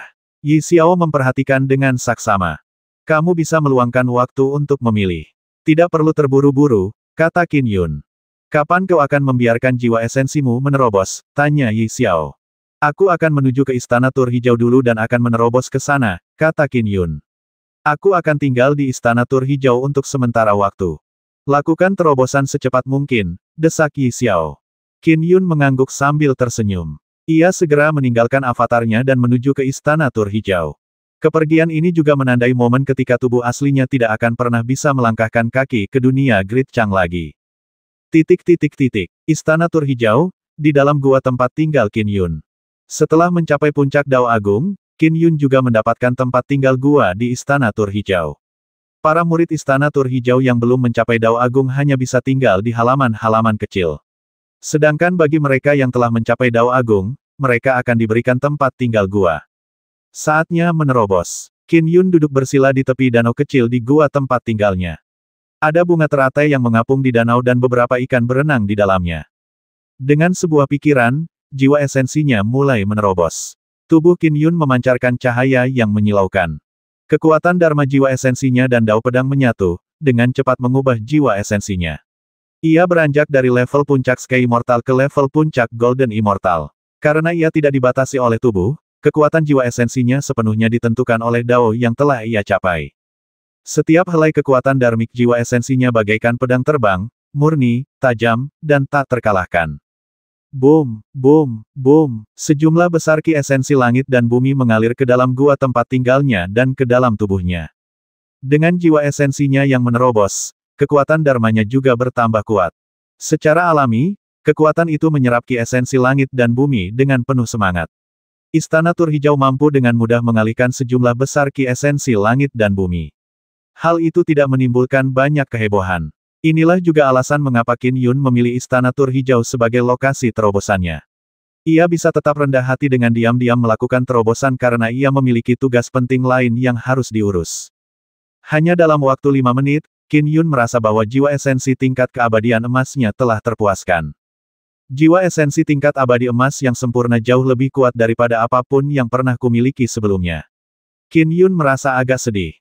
Sebelum dia melampaui kesengsaraan untuk menjadi seorang immortal keliling, dia berada di alam jiwa esensi. Jiwa esensi, dianggap sebagai awal dari kultivasi di 3 alam. Sedangkan untuk alam Konate, ia hanya dianggap sebagai rezim fana. Di atas alam jiwa esensi terdapat 9 cakrawala alam langit abadi. Lebih jauh lagi, ada sosok-sosok perkasa. Dewa Emas, Buddha, Sagedemon, Naga Leluhur, mereka semua adalah sosok-sosok perkasa. Jiwa esensi Qin Yun saat ini berada di puncak alam abadi emas. Akibatnya, proses berpikirnya jauh lebih cepat daripada saat ia berada di alam jiwa esensi. Pencerahannya juga menjadi ratusan kali lebih cepat. Inilah sebabnya leluhur Dao, Dewa Surgawi Harta Karun Numinous, mendesak Qin Yun untuk menembus jiwa esensinya sesegera mungkin. Hanya setelah terobosan ini, Qin Yun akan memiliki kesempatan untuk mencapai Dao Agung yang sempurna. Boom! Qin Yun mengulurkan tangannya, dan sebuah pedang terbang samar muncul. Setelah itu, pedang abu-abu itu terbelah menjadi 3 dan melayang sejajar di depannya. Ketika diberdayakan dengan kekuatan Dharma abadi emas tertinggi, kekuatannya juga meningkat beberapa kali lipat. Qin Yun mengangguk sedikit. Dengan jentikan tangannya, ia menyimpan pedang terbang intrinsiknya. Setelah itu, dia menarik pedang Kingping dari punggungnya. Dia memegang sarungnya dengan satu tangan dan mencabut pedangnya dengan tangan lainnya. Swing! Pedang Kingping sedikit terhunus saat kekuatan Dharma mengalir ke dalamnya. Kekuatan mengerikan sedang menggelegak di dalamnya yang mengangkat alis Qin Yun. Seperti yang diharapkan dari harta karun Kardinal Conate. Qin Yun diam-diam merasa khawatir. Harta karun Numinous Puncak Conate Intrinsikku diperkaya dengan pahala. Sebagai pedang terbang intrinsikku, aku bisa menghasilkan kekuatan yang cukup dengannya, tetapi kurang unggul dalam aspek mistik. Menggunakan harta karun intrinsik Conate Pinnacle Numinous miliknya menghasilkan kekuatan yang serupa dengan harta karun Conate Kardinal. Namun, unsur mistis yang terkandung di dalamnya berbeda. Harta karun Kardinal Conate berisi Dao Agung yang telah disempurnakan di dalamnya. Sekarang jiwa esensiku telah menembus batas, memberiku peningkatan kekuatan Dharma yang luar biasa, pedang terbang intrinsikku dan pedang Kingping akan mampu menghasilkan kekuatan yang jauh lebih dahsyat. Qin Yun mengangguk kecil. Dengan begitu, aku akan memiliki kepercayaan diri untuk memasuki wilayah kekuasaan Ibel. Aku berutang karma karena kentunganku di Lightning Beast Manor. Aku setuju untuk membasmi Ibel leluhur Moxiu setelah aku mencapai kekuatan puncak Dewa Emas. Selama 2 abad terakhir, aku telah mempelajari Dao Siklus Surgawi. Aku terus merasakan pengaruh karma itu. Efeknya relatif rendah hanya karena pahala besar yang kumiliki. Namun, jika aku tidak membasmi Moxiu, aku akan terus terpengaruh selama 10.000 tahun ke depan. Qin Yun sedikit mengernyit. Aku harus memutuskan karma ini. Ibel leluhur Moxiu sangat lemah. Dia hanya Ibel leluhur biasa. Jika aku melawannya langsung, aku bisa dengan mudah menghancurkannya sampai mati. Namun, dia adalah Ibel leluhur dari garis keturunan Ibel mental. Dia tidak akan melawanku secara langsung. Qin Yun sangat menyadari hal ini. Kembali ke tingkat ke-9 gudang Dharma Segudang, ia telah membaca banyak rahasia 3 alam. Di sana, ia memperoleh pemahaman yang lebih mendalam tentang Ibel leluhur dari garis keturunan Ibel mental. Silsilah Ibel mental adalah silsilah yang paling sulit dipahami di antara para Ibel. Silsilah ini memiliki total 3 Ibel leluhur. Salah satunya adalah Patriark Ibel mental. Ia berada di level Ibel leluhur tertinggi, dan sebagai eksistensi yang menciptakan silsilah Ibel mental, kesulitan melawannya setara dengan melawan ahli Dao Agung yang telah sempurna, meskipun kekuatannya dalam pertarungan sebenarnya lemah. 2 Ibel leluhur lainnya hanya berada di level Ibel leluhur biasa. Moxiu, yang perlu dibasmi Qin Yun, adalah salah satu dari keduanya. Waktunya pergi. Qin Yun tidak mengambil pedang Kingping. Sebaliknya, ia menyimpannya sementara. Setelah itu, ia meninggalkan istana Tur Hijau dan menuju dunia agung yang berkilau. Dunia agung yang bercahaya. Qin Yun berdiri di puncak sebuah gunung yang indah. Ibel leluhur Moxiu. Para Ibel leluhur dari garis keturunan Ibel mental adalah yang terbaik dalam hal penyembunyian. Bahkan Ibel leluhur lainnya tidak tahu di mana tubuh aslinya berada, pikir Qin Yun.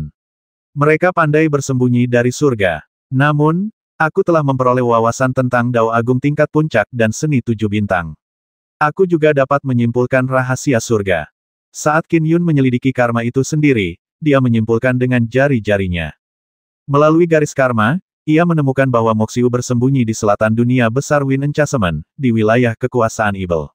Namun, seberapa besarkah dunia besar itu penentuan zona yang samar-samar saja tidak ada gunanya. Karena istana gua tempat tinggal Moxiu berada di dunia besar bungkus angin, wajar saja jika tubuh aslinya berada di dunia besar itu. Oh, Qin Yun terus menyimpulkan dengan jarinya. Menyimpulkan rahasia langit menggunakan berbagai elemen mungkin tampak rumit dan membingungkan, tetapi seorang ahli dapat dengan mudah melihat masa depan berbagai makhluk lemah di sungai waktu. Dan bagi Qin Yun, yang ahli dalam inferensi, dengan bantuan berbagai elemen, ia mampu menembus lapisan kebingungan dan melihat kebenaran.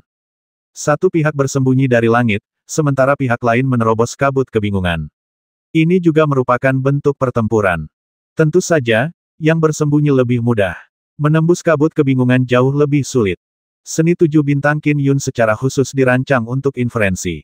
Seni itu telah mencapai tingkat figur perkasa, dan ia adalah eksistensi dengan Dao Agung yang luar biasa. Namun, terlepas dari semua itu dan jiwa esensinya yang kuat, ia masih belum dapat sepenuhnya memata-matai tubuh asli Moxiu. Aku hanya bisa memperkirakan bahwa tubuh asli Moxiu tersembunyi di selatan dunia besar Wind Enchantment, di wilayah yang membentang 15.000 km. Qin Yun sedikit mengernyit. Seperti yang diharapkan dari Ibel leluhur mental. Ia ada di dunia nyata dan fantasi. Caranya bersembunyi dari surga memang hebat. Tapi kau tidak akan bisa melarikan diri. Qin Yun mendapat ide setelah berpikir sejenak. Dia segera melangkah dan menerobos ruang waktu, melintasi jarak yang memisahkan wilayah kekuasaan sambil menuju ke Wind Enchantment Great World. 3 alam secara alami terbagi menjadi 60 wilayah kekuasaan karena ruang waktu. Di antara mereka, 10 wilayah kekuasaan telah sepenuhnya dikuasai oleh para Ibel. Para Ibel secara alami menempatkan pasukan yang sangat besar untuk mempertahankan wilayah kekuasaan ini. Qin Yun berpindah dari satu dunia besar ke dunia besar lainnya dalam perjalanannya. Ia tidak berani memasuki kosmos, takut leluhur Ibel akan bertindak. Kekuatan leluhur Ibel membuatnya tidak dapat memasuki dunia besar maupun dunia kecil. Namun, di angkasa berbintang, leluhur Ibel bisa menyelinap ke arahnya kapan saja. Lebih dari 200 tahun yang lalu, leluhur Ibel pernah mencoba menyelinap ke Mongkia itu saat Qin Yun sedang menyapu 26 wilayah kekuasaan. Karena dia telah melewati leluhur Ibel mungkin akan menyerangnya saat dia diberi kesempatan. Karena itu, kecuali diberi perintah oleh gurunya, Dewa Surgawi Harta Karun Numinous, Qin Yun tidak akan berani melangkah keluar angkasa secara gegabah. Di wilayah kekuasaan Wind Enchantment, dunia besar Wind Enchantment. Seorang pemuda berjubah abu-abu dengan rambut perak muncul. Aku telah mengubah penampilanku dan menyembunyikan diri dari surga. Bahkan jika aku berdiri di depan Moxiu, dia tidak akan bisa mengenaliku. Qin Yun berdiri tinggi di langit dan melihat sekelilingnya. Sulit untuk menyimpulkan rahasia surga di seberang angkasa yang jauh. Sekarang aku berada di dunia agung Wind Enchantment, aku akan mencoba menyimpulkan lagi. Qin Yun merapal seni 7 bintang sambil dengan hati-hati menyimpulkan rahasia surga. Jarak menjadi salah satu faktor kesulitan dalam melakukan inferensi. Misalnya, ada Sky Immortal dan Sky Demon yang mahir dalam inferensi. Namun, biasanya, mereka hanya bisa melakukannya di dunia tempat mereka berada, bukan di dunia yang jauh. Dan bagi seseorang seperti Qin Yun yang mampu menyimpulkan lintas wilayah, ia masih belum mampu mendapatkan sinyal yang jelas dari rahasia surga karena jaraknya. Penyimpulan jauh lebih mudah ketika lebih dekat. Beberapa saat kemudian, tubuh asli Ibel leluhur Moxiu tersembunyi dalam radius 80.000 km. Qin Yun mengerutkan kening. Aku sudah mempersempit jangkauannya, tetapi masih ada miliaran makhluk hidup di dalam radius 80.000 km ini. Ada hampir 10.000 Ibel langit. Dia melihat sekelilingnya. Tatapannya dengan mudah mengamati wilayah di sekitarnya sejauh ribuan kilometer. Ada kota-kota yang dipenuhi manusia kultivator jahat, ras air dan Ibel jahat, Del. Faksi yang mereka bentuk agak acak. Ada banyak sekali di alam Fin Celestial biasa, dengan Skyfin berjumlah hampir 10.000. Adapun Moxiu, tubuh aslinya tersembunyi di antara mereka dengan kedok. Tidak ada cara untuk menemukannya. Ibel leluhur Moxiu ada dalam realitas ilusi. Untuk menemukan tubuh aslinya, aku harus berusaha semaksimal mungkin untuk mempersempit jangkauannya, renung Qin Yun. Aku pandai dalam inferensi, dan ranahku lebih tinggi daripada Moxiu. Cara terbaik adalah memperdalam ikatan karma di antara kita. Jika ikatan karma diperkuat, penyembunyiannya juga akan semakin sulit. Misalnya, karena terikat oleh ikatan darah, bahkan para kultivator biasa yang tidak dapat melihat garis karma pun dapat merasakan ikatan kekerabatan di antara keluarga mereka. Hal ini disebabkan oleh ikatan karma yang jauh lebih besar. Misalnya, untuk dendam yang tidak dapat didamaikan, yang bahkan dapat mencakup banyak inkarnasi, karmanya begitu besar sehingga bahkan tubuh manusia pun dapat samar-samar merasakannya dari jauh. Ikatan karma Qin Yun dan Moxiu masih terlalu tipis. Istana Gua Moxiu. Qin Yun melirik ke dalam kehampaan dan melihat sebuah istana megah yang jaraknya hampir 500.000 km. Itu adalah istana Moxiu. Sejumlah besar Skyfin berpatroli di sekelilingnya. Keamanannya ketat karena mengawasi wilayah yang sangat luas. Namun, Moxiu di dalam istana Moxiu hanyalah sebuah avatar. Bagaimana cara memperdalam ikatan karmaku dengannya? Lagi pula, bagaimana caranya agar dia tidak waspada? Qin Yun merenung. Setelah berpikir sejenak, ia memutuskan. Aku akan melakukannya. Dia segera melangkah dan menghilang. Ketika Qin Yun muncul kembali, ia sudah berada 25.000 km jauhnya.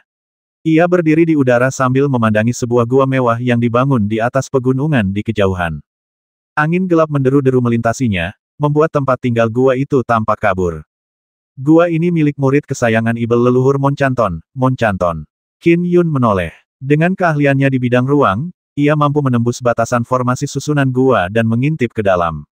Pertarungan antar Ibel langit lebih kejam, Ibel langit dari garis keturunan Ibel mental menyiksa hati dan pikiran orang lain, menyebabkan mereka memiliki banyak musuh. Sebagian besar murid Ibel leluhur Moxiu telah meninggal, hanya menyisakan 11 orang. Monchanton adalah murid kesayangannya. Di sebuah aula gelap di dalam gua tempat tinggal.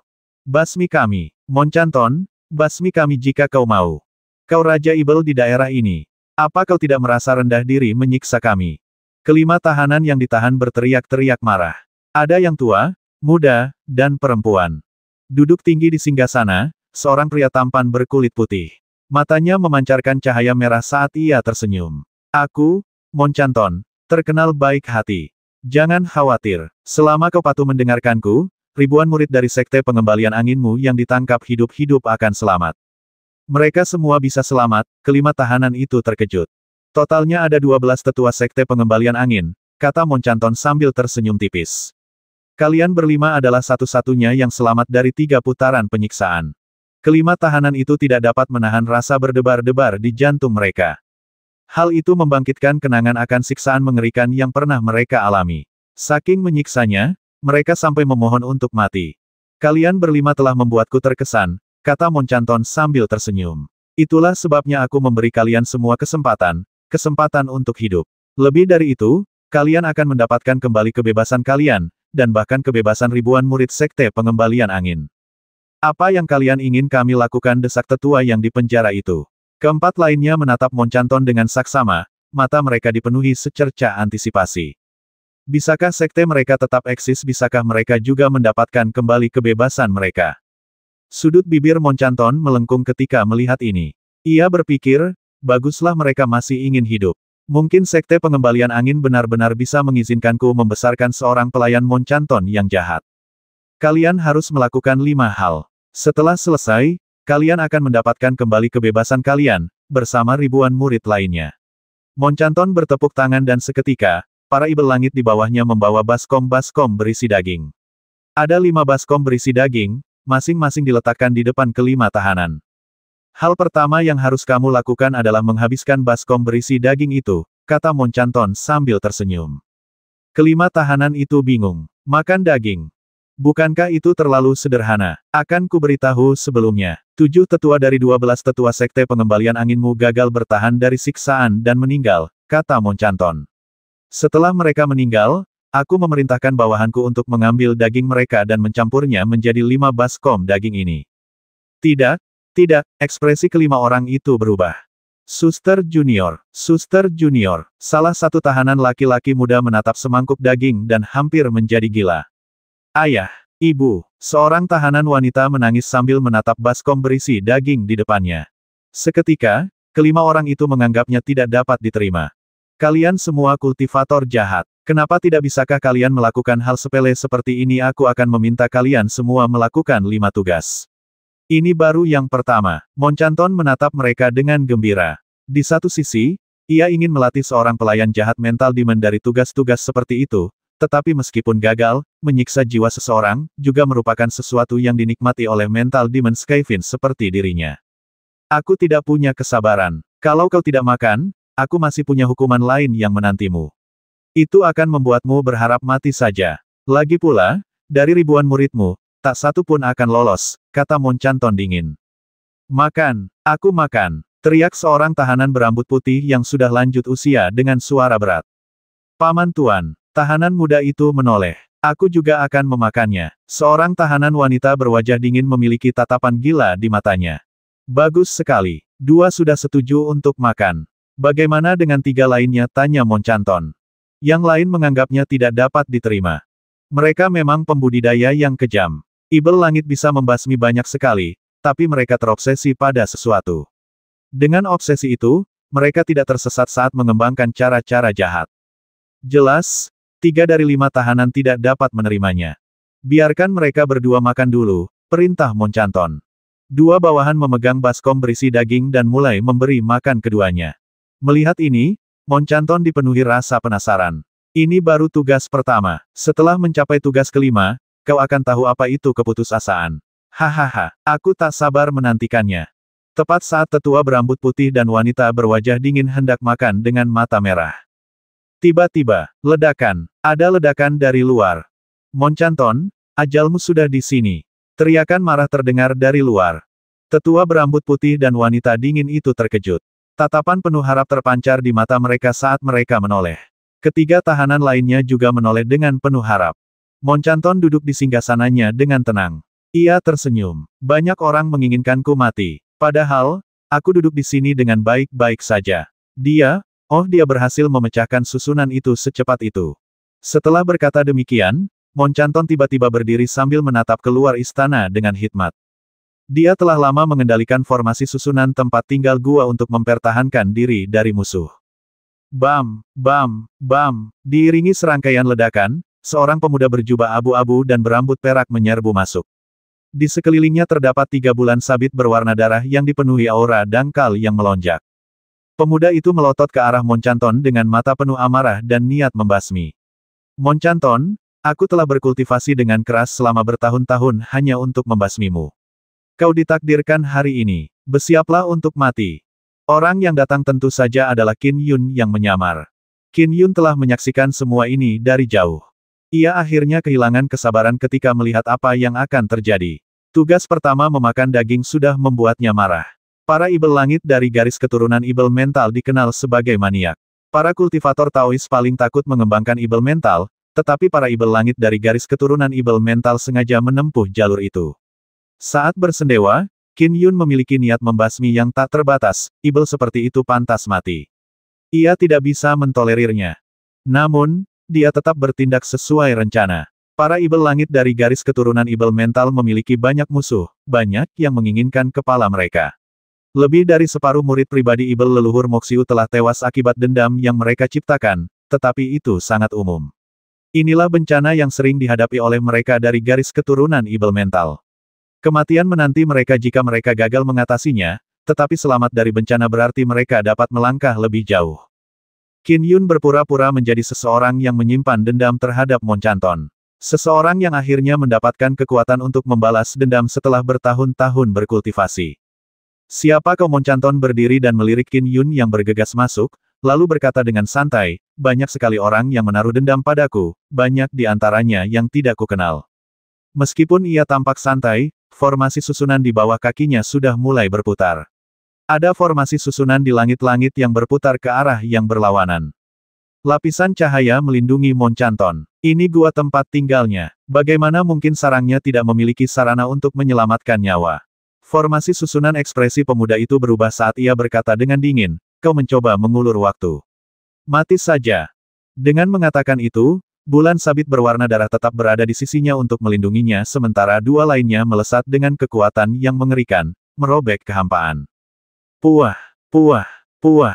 Kedua bulan sabit berwarna darah itu membelah 7 lapisan cahaya sebelum kehilangan momentumnya. Melihat ini, ekspresi Monchanton berubah. Kau menyembunyikan kekuatanmu sebelumnya kau punya kekuatan setengah langkah ibel leluhur. Aku takut kau akan melarikan diri, kata Qin Yun dingin. Ekspresi Monchanton tampak buruk saat ia langsung menghancurkan batu giok darah. Dengan rune jimat berputar di sekelilingnya sebagai perlindungan, ia langsung berubah menjadi hantu untuk melarikan diri. Bersenandung, kehampaan itu melengkung, menjebak Monchanton sepenuhnya di dalamnya. Aku sudah bersiap selama bertahun-tahun untuk membasmimu. Kau tidak akan lolos. Suara dingin Qin Yun dipenuhi dengan niat membasmi.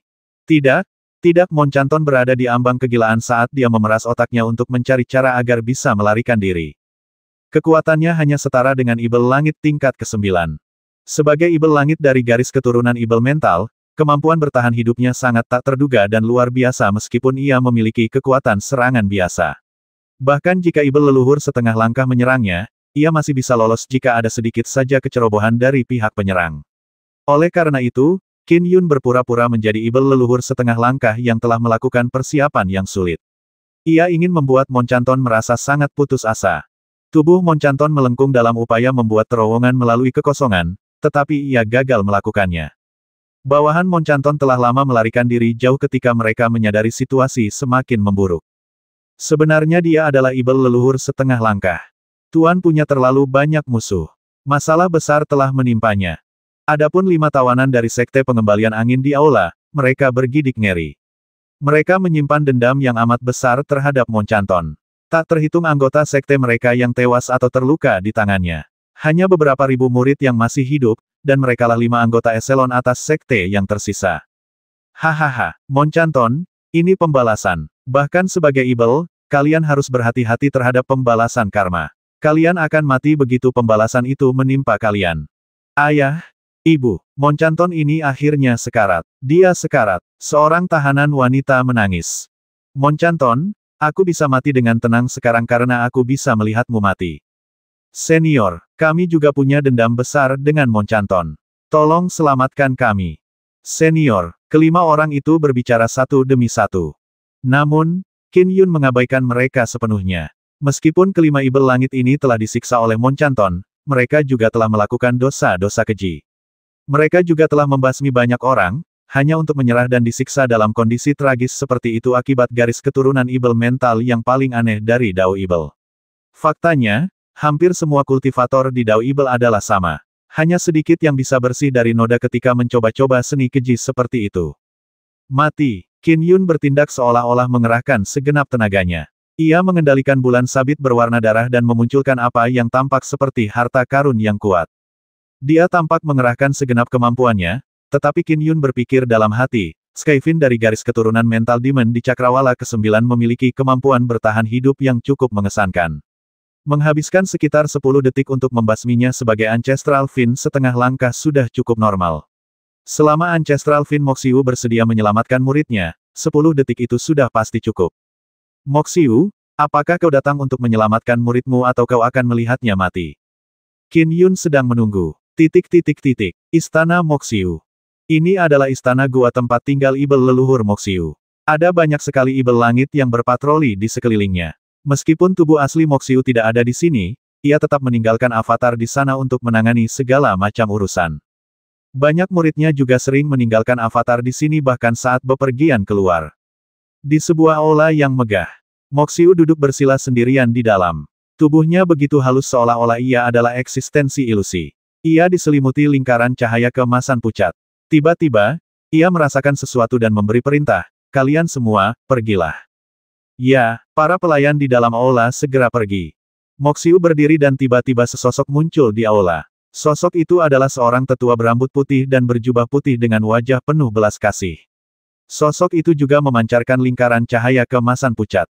Patriark, Moxiu membungkuk hormat. Tetua di depannya adalah pelopor garis keturunan Ibel Mental, Patriark Ibel Mental.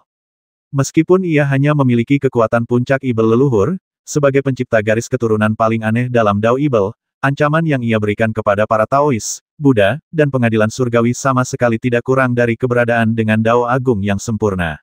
Ia tidak melakukan serangan langsung, melainkan bertindak secara rahasia, memikat dan mengendalikan orang lain. Telah terungkap bahwa beberapa tokoh perkasa berada di bawah kendali Patriark Mental Demon.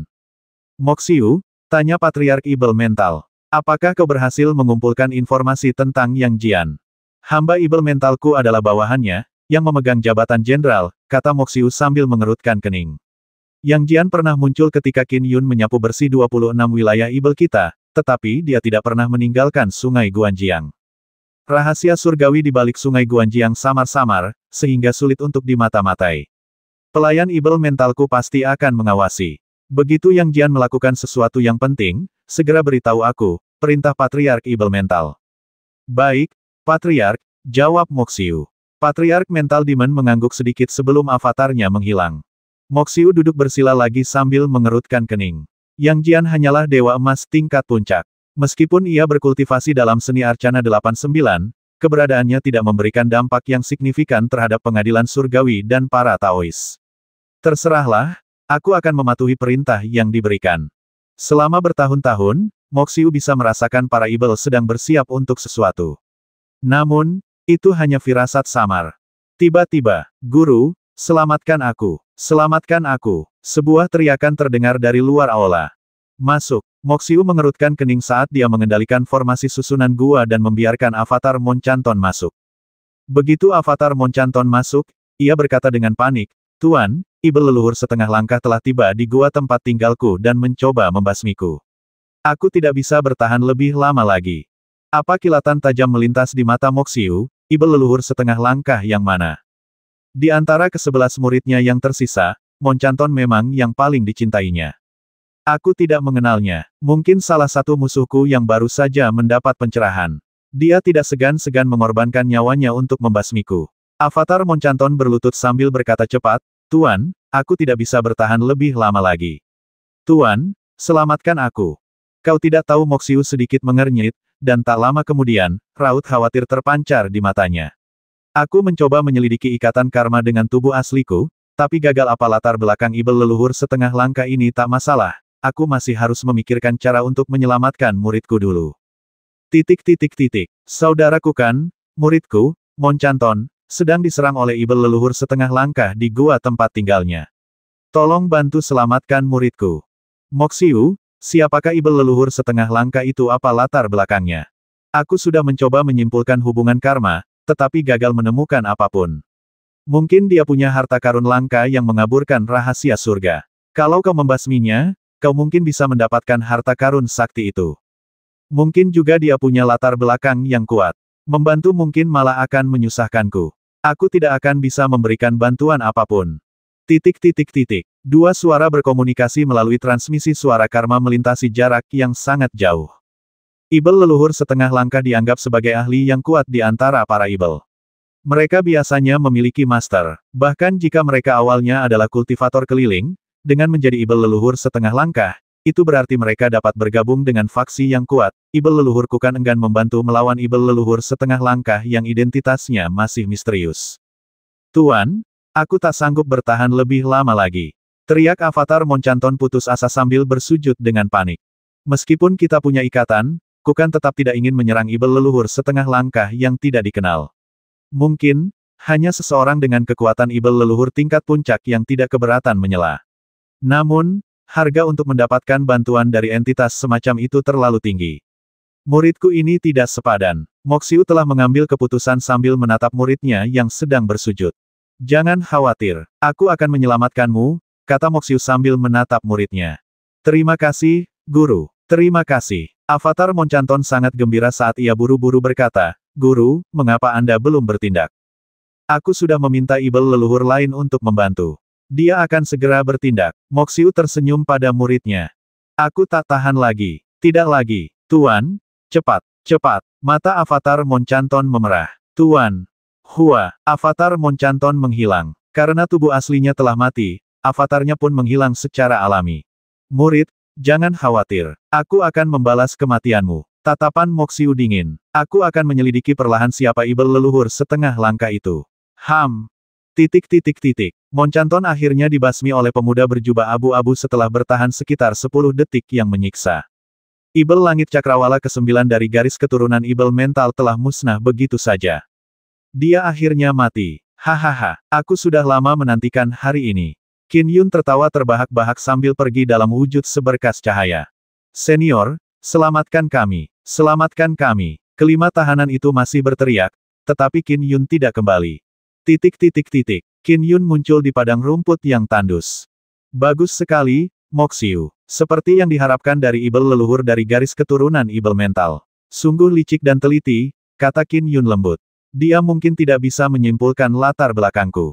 Dia tidak hanya menyaksikan muridnya mati, dia bahkan menghindari risiko menyelidiki kehampaan dengan pencapaian ruang waktuku. Aku pasti sudah menemukannya jika dia memata-matai dari jarak jauh dengan tubuh aslinya. Qin Yun merasa sedikit tidak berdaya. Akan lebih baik jika Moxiu datang untuk menyelamatkan muridnya. Dalam serangan frontal, Moxiu tidak ada apa-apanya. Qin Yun pasti sudah menemukannya jika dia berani memata-matainya. Tetapi, Moxiu tidak melakukannya. Namun, aku telah membasmi muridmu dan kau ingin membasmi ibel leluhur setengah langkah sepertiku sekarang. Sebuah ikatan karma telah terjalin di antara kita, dan ikatan itu kuat. Semakin kuat ikatan karma itu, semakin sulit bagimu untuk bersembunyi. Qin Yun menggunakan seni 7 bintang lagi sambil menyimpulkan dengan jari-jarinya. Rahasia surgawi itu samar, tetapi dengan ikatan karma yang lebih kuat, Qin Yun memiliki harapan yang lebih besar untuk menembus kabut dan melihat lebih banyak. Beberapa saat kemudian, Qin Yun memperlihatkan senyuman. Aku sudah mempersempitnya lebih jauh. Qin Yun menghentikan inferensinya. Dengan satu langkah, ia melintasi kehampaan dan tiba di suatu tempat yang tinggi di langit. Ia memandang ke bawah dari balik awan, ke sebuah kota yang agak tinggi. Kota itu membentang sekitar 500 km lebarnya. Tubuh aslinya berada dalam radius 2.500 km dari kota ini. Di luar kota, tempat itu agak terpencil. Terlalu sedikit pertemuan besar. Mereka yang berasal dari garis keturunan Ibel mental semuanya senang memanipulasi hati orang-orang. Moxiu ini kemungkinan besar berada di tempat yang dihuni. Itu juga berarti, dia mungkin ada di dalam kota ini. Qin Yun memandang kota itu. Di sebuah tempat tinggal di dalam kota. Oh, di mana ini seorang pria bertanduk tunggal yang diikat dan mengenakan pakaian indah perlahan terbangun. Sudah bangun, sebuah suara terdengar. Seorang pemuda gemuk sedang duduk di kursi sambil menatap pria yang terbaring di tanah. Kau, pedagang itu, pria bertanduk tunggal itu tiba-tiba teringat sesuatu. Ia langsung berteriak marah ketika mendapati dirinya terikat, dasar pedagang hina. Beraninya kau menyentuhku, cepat lepaskan aku, atau kau bukan hanya akan mati, tapi bahkan orang-orang yang kau cintai dan klan di belakangmu juga akan mati. Bukankah kau masih akan membalas dendam padaku meskipun aku melepaskanmu? Pemuda gemuk itu memasang ekspresi ketakutan yang berlebihan. Kalau aku melepaskanmu, kau tetap akan membasmiku. Kalau aku tidak melepaskanmu, aku akan tetap mendapat masalah besar di masa depan. Aduh, apa yang harus kulakukan? Haruskah aku membasmimu dengan begitu rapinya sehingga tak seorang pun bisa tahu bagaimana kau mati? Apakah itu caraku untuk lolos dari masalah? Ekspresi pria bertanduk tunggal itu sedikit berubah saat ia menahan amarahnya dengan gigi terkatup. Ia berkata dengan suara berat, jangan khawatir. Selama kau melepaskanku, semuanya akan dimaafkan. Ayah, putra muda tuan kota yang terhormat, apa kau pikir aku sebodoh itu sampai-sampai aku menurutimu dan melepaskanmu? Kata pemuda gemuk itu dengan mata menyipit. Bicaralah, apa sebenarnya yang kau inginkan? Pria itu terus menoleransi kelancangan pemuda itu. Kau pasti punya motif menangkapku. Katakan padaku motifmu. Pemuda itu menepukkan tangannya dengan lembut. Seketika, seorang penjaga boneka masuk sambil mendorong seorang wanita di depannya. Setelah mengerahkan seluruh tenaganya, wanita yang terkekang itu pun ambruk ke arah kelompok itu, tepat di samping pria bertanduk tunggal itu. Yu kedua, kau tahu siapa dia? Wanita itu langsung memelototi pemuda gemuk itu. Beraninya kau memenjarakannya. Apa kau gila? Yu kedua, pemuda itu langsung tercerahkan. Kau tunangan perempuan jalang ini, tuan muda kedua Yu. Tuan muda kedua Yu, kenapa kau melakukan ini hanya seorang wanita? Kau juga seorang kultivator jahat. Kenapa kau peduli dengan hal-hal seperti itu? Nanti, aku akan mencarikan kalian para wanita yang ahli dalam seni sihir jahat yang memikat. Mereka akan jauh lebih baik daripada perempuan jalang ini. Pemuda itu tersenyum pada wanita itu. Kau dengar itu? Di mata tuan kota muda, kau hanya pelacur. Ekspresi wanita itu jahat. Dia menerjangku, dan yang kulakukan hanyalah mempermainkannya, kata pemuda itu segera. Bagaimana kau ingin aku memberi kompensasi? Silakan bicara. Tuan kota muda, wanita itu tak percaya bahwa tuan kota muda yang terhormat itu akan begitu mudah diancam. Diam, kata pemuda itu dengan marah. Wanita itu langsung tidak berani mengatakan sepatah kata pun. Pemuda itu langsung tersenyum. Yu kedua, bagaimana kalau kita menjadi saudara seumur hidup atas nama leluhur Ibel? Oh, sudah terlambat. Pemuda itu mendengus. Pelacur, bukankah kau ingin menjilat tuan kota muda yang terhormat ini? Aku akan membiarkanmu menemaninya selamanya. Lalu kalian berdua akan puas. Kakak Yu, ekspresi pemuda itu berubah. Basmi mereka, perintah pemuda gemuk itu. Ya, penjaga boneka itu segera mematuhi perintah itu dan maju. Kau gila, kau takkan bisa kabur kalau kau membasmiku. Kau celaka, bahkan klanmu pun akan, pemuda itu masih berbicara. Dia putra tuan kota, Yu kedua, Yu Fei. Aku salah, sungguh. Bagaimana mungkin kau tega membasmiku? Apa kau lupa bagaimana? Wanita itu terguncang ketakutan saat itu. Ia tak pernah menyangka Yu kedua begitu berani. Puah, puah. Sang penjaga boneka mengayunkan pedangnya ke bawah saat sebuah kilatan muncul, mengiris putra penguasa kota dan wanita itu. Bersihkan dengan baik. Pemuda gemuk itu berdiri dan pergi. Ya, jawab sang penjaga boneka dengan hormat. Pemuda itu kembali ke kamarnya dan mulai minum. Senyum mengembang di sudut mulutnya. Bagus sekali. Setelah membasmi putra muda tuan kota yang brengsek itu dan wanita itu, karmaku memang berkurang. Jiwa Yu Fei tidak lagi melawanku. Aku akan melakukan beberapa hal lagi untuk membuat ayah Yu Fei lebih senang. Ketika jiwanya menyatu dengan diriku yang sebenarnya, aku akan memiliki avatar tambahan. Begitu aku menguasai avatar ini, aku bisa menggunakannya untuk berkultivasi kembali ke tubuh asliku bahkan jika tubuh asliku terbasmi. Setelah Yu Fei selesai, aku akan memiliki 5 avatar. Garis keturunan mental demon adalah garis keturunan yang awalnya berada di antara realitas dan ilusi. Moxiu awalnya menyadari bahwa jiwa Yu Fei memiliki afinitas dengannya. Ia pun gembira, dan diam-diam berubah menjadi ibel mental tak berwujud yang merasuki jiwa Yu Fei, putra seorang pedagang.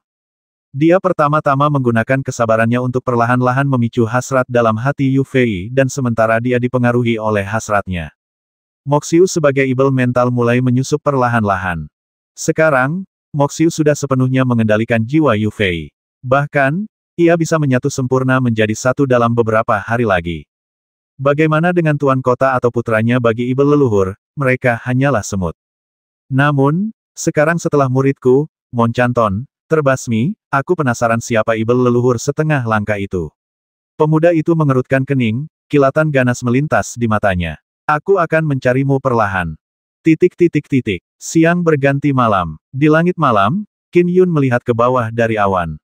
Saya masih harus mengecilkan wilayah itu lebih jauh. Ada lebih dari 100 juta makhluk dalam radius 2.500 km dari kota. Moxiu mungkin salah satunya. Qin Yun merenung. Begitu dia waspada, aku tidak akan bisa menghentikan ibel leluhur dari garis keturunan ibel mental jika aku tidak siap. Ibel leluhur biasa dapat dibasmi dengan mudah. Tapi Moxiu, ia memiliki esensi vital yang sangat istimewa. Ia mampu beralih antara kenyataan dan ilusi, membuat kemampuannya untuk melarikan diri menjadi jauh lebih kuat. Menurut informasi dari Istana Tur Hijau, ibel leluhur ibel mental memiliki 3 jurus penyelamat yang sangat ampuh, Myriad Finwalk, Avatar Ibel Mental, dan Ibel Mental Abadi.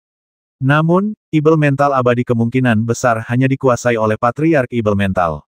2 ibel leluhur ibel mental lainnya relatif lebih lemah dan hanya berada di level ibel leluhur biasa. Kemungkinan besar mereka hanya menguasai 2 jurus mistik, Myriad Finwalk dan Avatar Ibel Mental. Itulah sebabnya aku tidak boleh gegabah. Sedikit saja kesalahan akan membuat Moxiu bisa lolos. Myriad Finwalk, Avatar Setan Mental. Selama dia berhati-hati, dia masih yakin bisa memecahkan seni itu dan berhasil membasmi Moxiu. Pertama-tama, aku akan menyelidiki karma. Qin Yun menunduk, matanya berbinar. Proses berpikir seorang jiwa esensi di puncak level keabadian emas sangat cepat. Ada 110 juta manusia dan 600.000 ibel di kota ini. Di luar kota, ada sekitar 30 juta manusia dan 600.000 ibel. Saya bisa melihat setiap karma mereka. Aneh. Qin Yun sedikit mengernyit. Tak satu pun dari mereka yang mengaburkan rahasia surga sepertinya Moxiu telah menyatu dengan suatu makhluk hidup, dan hidup di dunia ini menggunakan identitas makhluk hidup itu. Membiarkannya bersembunyi dengan sempurna, apakah itu berarti dia menggunakan mental demon avatar seperti yang disebutkan dalam intelijen Istana Tur Hijau? Dia pasti telah membiarkan avatar ibel mentalnya terus berkembang, dan setidaknya harus mencapai alam fin celestial agar memiliki umur yang cukup panjang. Jika tidak, umur manusia fana terlalu pendek. Tidak ada gunanya mengembangkan avatar ibel mental dengan cara seperti itu. Jadi makhluk dari setidaknya alam fin celestial. Ada 12 Sky Fin dan 3.500 Fin celestial di area tersebut. Tidak ada yang bisa disembunyikan dari penyelidikan Qin Yun. Ia bahkan tidak berani menyebarkan wilayah kekuasaannya, takut akan membuat mangsanya waspada. Sebaliknya, ia memata-matai ruang angkasa. Berkat pengetahuannya tentang ruang waktu, Moxiu tidak dapat menemukan Qin Yun. Dia salah satu dari 12 ibel langit dan 3.500 ibel langit. Qin Yun duduk bersila di atas awan. Ia mulai melakukan banyak tugas sambil memantau lebih dari 3.000 kandidat. Waktu berlalu dengan cepat. Pagi berikutnya. Di dalam kediaman keluarga Yu di kota. Ayah, pemuda gemuk itu tampak gembira. Apa terburu-buru seorang tetua bertanduk melengkung yang sedang membaca berkas mengerutkan kening. Meskipun mereka awalnya manusia, mereka mulai menumbuhkan sifat-sifat jahat setelah berkultivasi dalam dao jahat. Ayah, aku berhasil. Aku sudah di cakrawala kedua alam fin celestial, kata pemuda gemuk itu dengan gembira. Sang tetua gembira mendengarnya. Kau sudah mencapai terobosan, kau butuh 300 tahun untuk menjadi fin celestial, tapi kau bahkan tidak butuh 10 tahun untuk mencapai cakrawala kedua. Kelihatannya, putraku adalah seseorang yang baru akan berhasil di usia senja. Si penatua sangat gembira. Meskipun ia seorang pengusaha, dunia ini tetaplah dunia para kultivator. Ia selalu berharap klan keluarganya akan melahirkan seorang ahli yang tangguh. Hahaha, kau jauh lebih hebat daripada saudara-saudaramu itu. Kau mencapai cakrawala kedua begitu cepat. Di masa depan, ada kemungkinan besar kau akan mencapai cakrawala ketiga alam Fin Celestial. Bahkan mungkin ada kemungkinan kau bisa menyentuh alam Skyfin. Tetua itu senang. Dengan begitu, keluarga Yukita akan menonjol. Ayah, aku baru saja mencapai langit kedua, kata pemuda itu. Aku masih jauh dari alam Skyfin. Baiklah, mari kita lakukan selangkah demi selangkah. Sang penatua sangat gembira. Kedudukan yang dimiliki anaknya di dalam hatinya berubah dari seorang anak biasa di antara semua anaknya yang banyak menjadi tempat pertama. Lagi pula, alam Fin Celestial Cakrawala ketiga sudah pasti. Ada kemungkinan dia menjadi Skyfin. Yu Fei ini mungkin belum pernah melihat ayahnya tersenyum sejak kecil, apalagi membuat ayahnya begitu gembira dan bahagia, pikir pemuda itu. Daya tahan jiwanya terhadapku semakin melemah. Sebentar lagi, aku akan menyatu dengannya sepenuhnya. Tinggi di awan. Qin Yun memantau 3.000 lebih kandidat secara bersamaan. Yu Fei, Fin Celestial tingkat kedua. Dia berkultivasi selama 3 abad untuk menjadi Fin Celestial namun, dia hanya butuh kurang dari 10 tahun untuk mencapai tingkat kedua. Kecepatan kultivasinya meningkat pesat. Qin Yun langsung teringat Yu Fei saat kecurigaannya terhadap kandidat ini meningkat tajam. Qin Yun terus melihat ke bawah. Istana Tuan Kota. Puff. Seorang tetua Skyfin yang sedang mencoba inferensi ilahi sambil gemetar, akhirnya memuntahkan seteguk darah. Ia membuka matanya tanpa daya. Bagaimana, apa kau sudah menemukan sesuatu, desak seorang pria paruh baya kurus. Tuan Kota, kata tetua Ibel Langit, putramu sudah mati. Aku sudah berusaha sekuat tenaga, tapi gagal menemukan pembasminya. Aku bahkan tidak bisa mendapatkan detail apapun tentang pembasminya. Seolah-olah pembasminya tidak ada. Bahkan kau tidak bisa memahaminya. Pria itu memasang ekspresi jelek.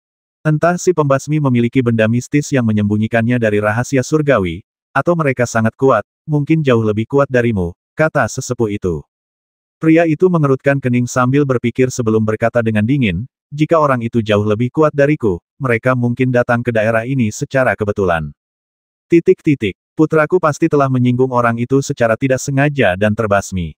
Tentu saja aku tidak bisa berbuat apa-apa. Tapi keberadaan seperti itu tidak perlu bersembunyi saat membasmi makhluk surgawi tingkat ketiga. Itulah mengapa aku yakin si pembasmi kemungkinan memiliki benda mistis yang dapat menyembunyikan rahasia surgawi. Selidiki dengan saksama siapapun yang punya dendam terhadapku dan putraku, siapapun yang mungkin bisa membasmi putraku, perintah pria itu. Baik, Tuan Kota, jawab tetua Ibel Langit dengan hormat sebelum ia pergi. Pria itu memperhatikan saat sang tetua pergi, matanya dipenuhi secercah harapan. Aku punya 15 putra. Mereka tersebar di seluruh negeri agar mereka dapat diasah. Meskipun salah satu dari mereka telah meninggal, itu bukan masalah besar. Tapi harta macam apa yang bisa menyembunyikan seseorang dari rahasia surgawi? Sementara Qin Yun mengamati kota besar itu, bawahan Tuan Kota mulai menyelidiki secara rahasia. Menarik. Putra penguasa kota sudah mati, bahkan Ibel Langit yang ahli dalam inferensi ilahi pun tidak bisa memahaminya. Qin Yun merasakan antisipasi. Mungkin ini ada hubungannya dengan Moxiu. Bawahan Tuan Kota terutama menyelidiki orang-orang yang kuat. Lagi pula, putra penguasa kota berada di alam Fin Celestial Cakrawala ketiga. Dia juga punya penjaga dan harta karun penyelamat. Tak ada Skyfin biasa yang bisa membasminya tanpa meninggalkan jejak atau tanpa meninggalkan mayat. Oleh karena itu, bawahan penguasa kota menyelidiki target yang berada di ranah Fin Celestial tingkat ketiga atau lebih tinggi. Mereka bahkan menyelidiki para ahli dari suku-suku di sekitar kota, dan para Skyfin dari faksi-faksi di sekitarnya. Tidak seorang pun mencurigai Yu Fei saat ini. Putra seorang pedagang biasa yang baru saja menembus cakrawala kedua, alam Fin Celestial, sama sekali tidak layak disebut. Terlebih lagi, hanya segelintir orang yang tahu bahwa ia telah mencapai cakrawala kedua. Itulah kehidupan yang seperti semut ketika ditempatkan di hadapan City Lord Manor. Bagaimana dengan dendam? Bahkan para pengawal putra Tuan Kota pun tidak ingat berapa banyak wanita yang pernah tidur dengannya di masa lalu. Yu Fei selalu terjebak di alam Fin Celestial Cakrawala pertama. Wanita yang bertunangan dengannya, juga putri seorang pedagang. Ia bahkan berada di alam Conate dan belum mencapai alam Fin Celestial. Wanita yang bisa mencapai alam Fin Celestial sangat diminati. Mereka bahkan bisa berada di bawah naungan Skyfins, jadi mereka bukanlah sesuatu yang bisa Yu Fei impikan. Perawakan wanita itu juga rendah, dan dia hanyalah mainan Tuan Kota muda untuk satu malam. Siapakah yang mengira bahwa kematiannya adalah akibat dia? Tidak seorang pun akan menyangka bahwa seorang putra pedagang kecil akan dirasuki oleh ibel leluhur yang bersifat mental. Kediaman keluarga Yu. Pemuda gemuk itu sedang membaca di dalam ruangan. Tuan muda, Tuan muda. Seorang pelayan bergegas masuk. Ada sesuatu yang besar terjadi. Ada apa, tanya pemuda gemuk itu sekilas. Tuan muda, perempuan jalang yang Anda benci dan harapkan mati itu sudah mati. Keluarga Chang di sebelah kita sedang murka. Mereka sedang menyelidiki pembasminya, tawa pelayan itu. Pemuda montok itu ikut tertawa. Hahaha, ada banyak sekali perkelahian dan kematian di kota ini. Banyak yang mati setiap hari. Akhirnya masalah ini sampai pada perempuan jalang ini. Untung dia mati. Sempurna. Diam. Terdengar suara menggelegar. Kepala keluarga Yu masuk setelah muncul sekilas di luar ruangan. Tetua bertanduk melengkung itu mengulurkan tangannya dan, dengan suara gemetar, pelayan itu hancur lebur. Ayah. Pemuda itu tampak khawatir. Putri keluarga Chang sudah meninggal, tapi aku baru saja mendengar kabar. Tetua bertanduk melengkung itu menatap putranya dengan mata menyipit. Putra tuan kota juga sudah meninggal. Apa pemuda itu tampak terkejut. Putra tuan kota dan putri keluarga Chang kemungkinan besar terbasmi kemarin. Sang tetua mengamati reaksi putranya sebelum menghela napas lega. Si tua racun Chang awalnya tidak tahu tentang kematian putra tuan kota. Jadi, ia memerintahkan penyelidikan atas kematian putrinya dengan marah. Baru saja mengetahui bahwa putra tuan kota juga meninggal, ia sekarang merasa takut. Ia juga berusaha menyembunyikan berita itu. Ayah, kota kita yang besar ini sungguh besar. Banyak sekali orang mati setiap hari, kupu-kupu malam itu manusia biasa, memangnya kenapa kalau dia mati bahkan jika tuan kota Manor tahu berita ini, mereka mungkin tidak akan peduli, kata pemuda gemuk itu. Lagi pula, tuan kota muda itu sudah tidur dengan banyak perempuan. Siapa yang peduli dengan kupu-kupu malam itu? Tapi kami peduli, kata tetua itu dengan nada berat. Putri keluarga Chang bertunangan denganmu dan dia bermalam dengan putra tuan kota. Ya, jawab pemuda gemuk itu dengan patuh. Kita lemah. City Lord Manor sepertinya takkan mengincar kita, kata tetua itu penuh harap. Pemuda itu bergumam dengan nada menjilat, tetapi sebenarnya ia mengejek dalam hati. Di kota yang hanya membentang 500 km ini, jumlah ibel langit sangat sedikit. Tempat sekecil ini, bisa berada di bawah kendali avatarku hanya dengan sedikit usaha. Namun, aku masih perlu menyusun rencana untuk pemberontakan avatar ini. Di semua wilayah kekuasaan ibel, para jenius kultivasi remeh seperti itu sudah umum. Adapun penguasa kota, dia akan disingkirkan sebagai lawan dalam perkembangan avatarku. Kemudian, dia akan menduduki kota ini. Agar itu terjadi, seharusnya cukup bagi avatarku ini untuk mencapai ranah ibel langit tingkat ke-6. Alam surgawi harus menghadapi kesengsaraan. Oleh karena itu, avatar mental Demon biasanya akan diangkat ke alam Skyfin. 3 cakrawala pertama di alam Skyfin terlalu lemah.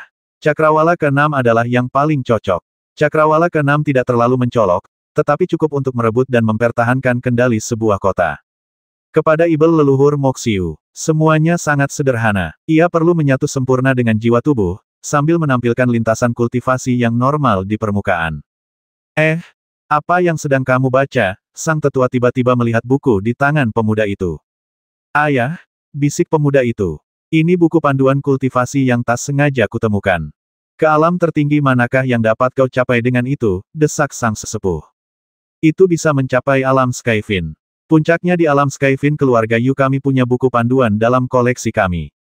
2 di antaranya mencapai alam Skyfin cakrawala ke-6. Sedangkan untuk alam Skyfin saja, ada lusinan. Tetua itu tidak mempermasalahkannya. Di dunia Agung Wind Enchantment, ada banyak Skyfin. Buku panduan yang mencapai puncaknya di alam Skyfin terlalu umum. Tidak, buku panduan kultivasi ini sangat cocok untukku. Setelah membacanya, aku dengan cepat menembus ke alam Fin Celestial cakrawala kedua, kata pemuda itu. Aku terus merasa bahwa dengan mempelajari buku panduan ini, kecepatan kultivasiku menjadi sangat cepat. Aku meningkat lebih dari yang biasanya kubutuhkan 10 tahun dalam sehari. Apa? Sang tetua gembira. Bagus. Lebih baik jika cocok untukmu. Sepertinya putraku telah mendapatkan buku panduan kultivasi yang paling cocok untuknya. Setiap kultivator memiliki bakatnya masing-masing. Mereka yang tidak cocok untuk berkultivasi akan menganggapnya sebagai siksaan. Namun, jika mereka menemukan sesuatu yang paling cocok untuk mereka, rasanya seperti menambahkan sayap pada seekor harimau. Berkultivasi akan terasa seperti kebahagiaan. Ya, itu sangat cocok untukku. Pemuda itu mengangguk. Jangan keluar rumah dalam beberapa hari ke depan. Kita harus memantau situasi, instruksi sang tetua. Kalian juga bisa memanfaatkan waktu ini untuk berkultivasi dengan baik. Mengerti. Pemuda itu mengangguk. Qin Yun menyaksikan semua ini dari atas. Putra dan seorang wanita tuan kota, keduanya terhubung dengan Yu Fei ini. Qin Yun mengangkat alisnya. Dia tiba-tiba menemukan buku panduan kultivasi yang sangat cocok untuknya. Kekuatannya dengan cepat menembus ke alam Fin Celestial Cakrawala kedua. Kesimpulan ilahi City Lord Manor gagal menemukan pembasminya. Bagaimana semuanya bisa menjadi suatu kebetulan? Qin Yun sudah cukup percaya diri dalam hal ini. Lagi pula, ayahnya ketakutan dan gelisah. Sebaliknya, Yu Fei tampak patuh, tetapi sebenarnya, dia sama sekali tidak panik. Meskipun dia yakin, dia terus menunggu selama 5 hari. Ada banyak sekali hal yang mencurigakan. Dia bilang dia rajin berkultivasi di depan ayahnya dan dia bilang dia telah mempelajari seni mistik. Tapi nyatanya, dia tidak berkultivasi sama sekali saat sendirian. Qin Yun tersenyum. Dia mungkin tidak menyangka seseorang yang pencapaian ruang waktunya lebih tinggi darinya akan diam-diam memata-matainya. Moxiu pada hakikat adalah ibel leluhur. Untuk memata-matainya secara diam-diam tanpa terdeteksi membutuhkan pencapaian ruang waktu yang sangat tinggi. Bahkan di antara para ibel leluhur tingkat atas, banyak yang mengolah tubuh atau formasi susunan mereka. Pencapaian mereka dalam ruang waktu belum tentu sangat tinggi. Dao pedang Qin Yun mencakup langit, bumi, dan manusia. Pemahamannya tentang ruang waktu sangat mengesankan, yang memberinya keberanian dan keyakinan untuk memata-matai Moxiu. 3.000 lebih target. Dari segi kemungkinan, peringkat pertama adalah Yu Fei ini, 99% kemungkinannya dia. Begitu aku bertindak, aku akan membuat ibel leluhur mental waspada. Aku hanya punya satu kesempatan. Dia, Qin Yun yakin ada terlalu banyak kebetulan. Mulai dari perilaku target yang tidak wajar saat sendirian, hingga bagaimana kekuatannya meningkat tanpa kultivasi. Qin Yun tidak bisa berkata apa-apa jika dia benar-benar telah menemukan target yang salah. Tuan muda, 2 budak cantik sedang melayani pemuda itu. Pemuda itu berbaring setengah membungkuk dengan buku manual di tangannya. Ia tampak santai. Ayahku yang sok tahu ini melarangku keluar. Aku hanya bisa menahannya. Pemuda itu tampak agak geram. Namun, dia adalah ibel leluhur mental. Berasal dari garis keturunan mental ibel, dia suka mempermainkan pikiran seseorang. Dia senang menciptakan sesuatu dari ketiadaan. Bagaimana mungkin dia mau tinggal di tempat biasa? Oh, kalian berdua hebat. Layani aku dengan baik, dan kalian akan mendapat imbalan, kata pemuda itu sambil tersenyum. Terima kasih, Tuan Muda. Kedua budak cantik itu berusaha lebih keras untuk menjilatnya. Dan pada saat itu, Hua, seorang pria berambut perak berjubah abu-abu muncul di samping pemuda itu tanpa peringatan. Sementara itu, ia memegang pedang bersarung di tangan kirinya. Sarungnya berwarna hijau tua dan tangan kanannya memegang gagang pedang. Begitu dia muncul, pemuda gemuk itu melihat mata pria berjubah abu-abu itu dipenuhi dengan niat membasmi yang dingin. Tidak bagus. Pemuda itu terkejut. Bahkan sebagai ibel leluhur mental, ia merasa ngeri saat itu. Melarikan diri. Suara mendesing. Ribuan sosok terbang keluar dari tubuh pemuda itu. Aura yang dilepaskan oleh banyak sosok itu seolah membekukan seluruh kota. Ini adalah aura ibel leluhur. Para ibel langit dan para kultivator ibel lainnya di kota itu ketakutan. Rasa takut itu begitu kuat hingga mereka tak berdaya. Puff! Sosok-sosok itu terbang keluar dari tubuh, tetapi sebelum mereka bisa pergi jauh, kilatan pedang muncul. Pria berjubah abu-abu itu menebas tubuh pemuda itu dengan pedang di tangan kanannya. Mati! Teriak Qin Yun ringan. Dia menyerang dengan satu serangan. Serangan itu menyatukan kekuatannya, mencegah fluktuasi apapun. Berbeda dengan Moxiu yang melepaskan aura mengerikan dengan penuh semangat. Ribuan sosok itu langsung membeku saat mereka hancur tanpa suara. Lebih jauh lagi, serangan ini menjalar ke garis karma dan menebas keempat avatar ibel mental Moxiu lainnya. 580.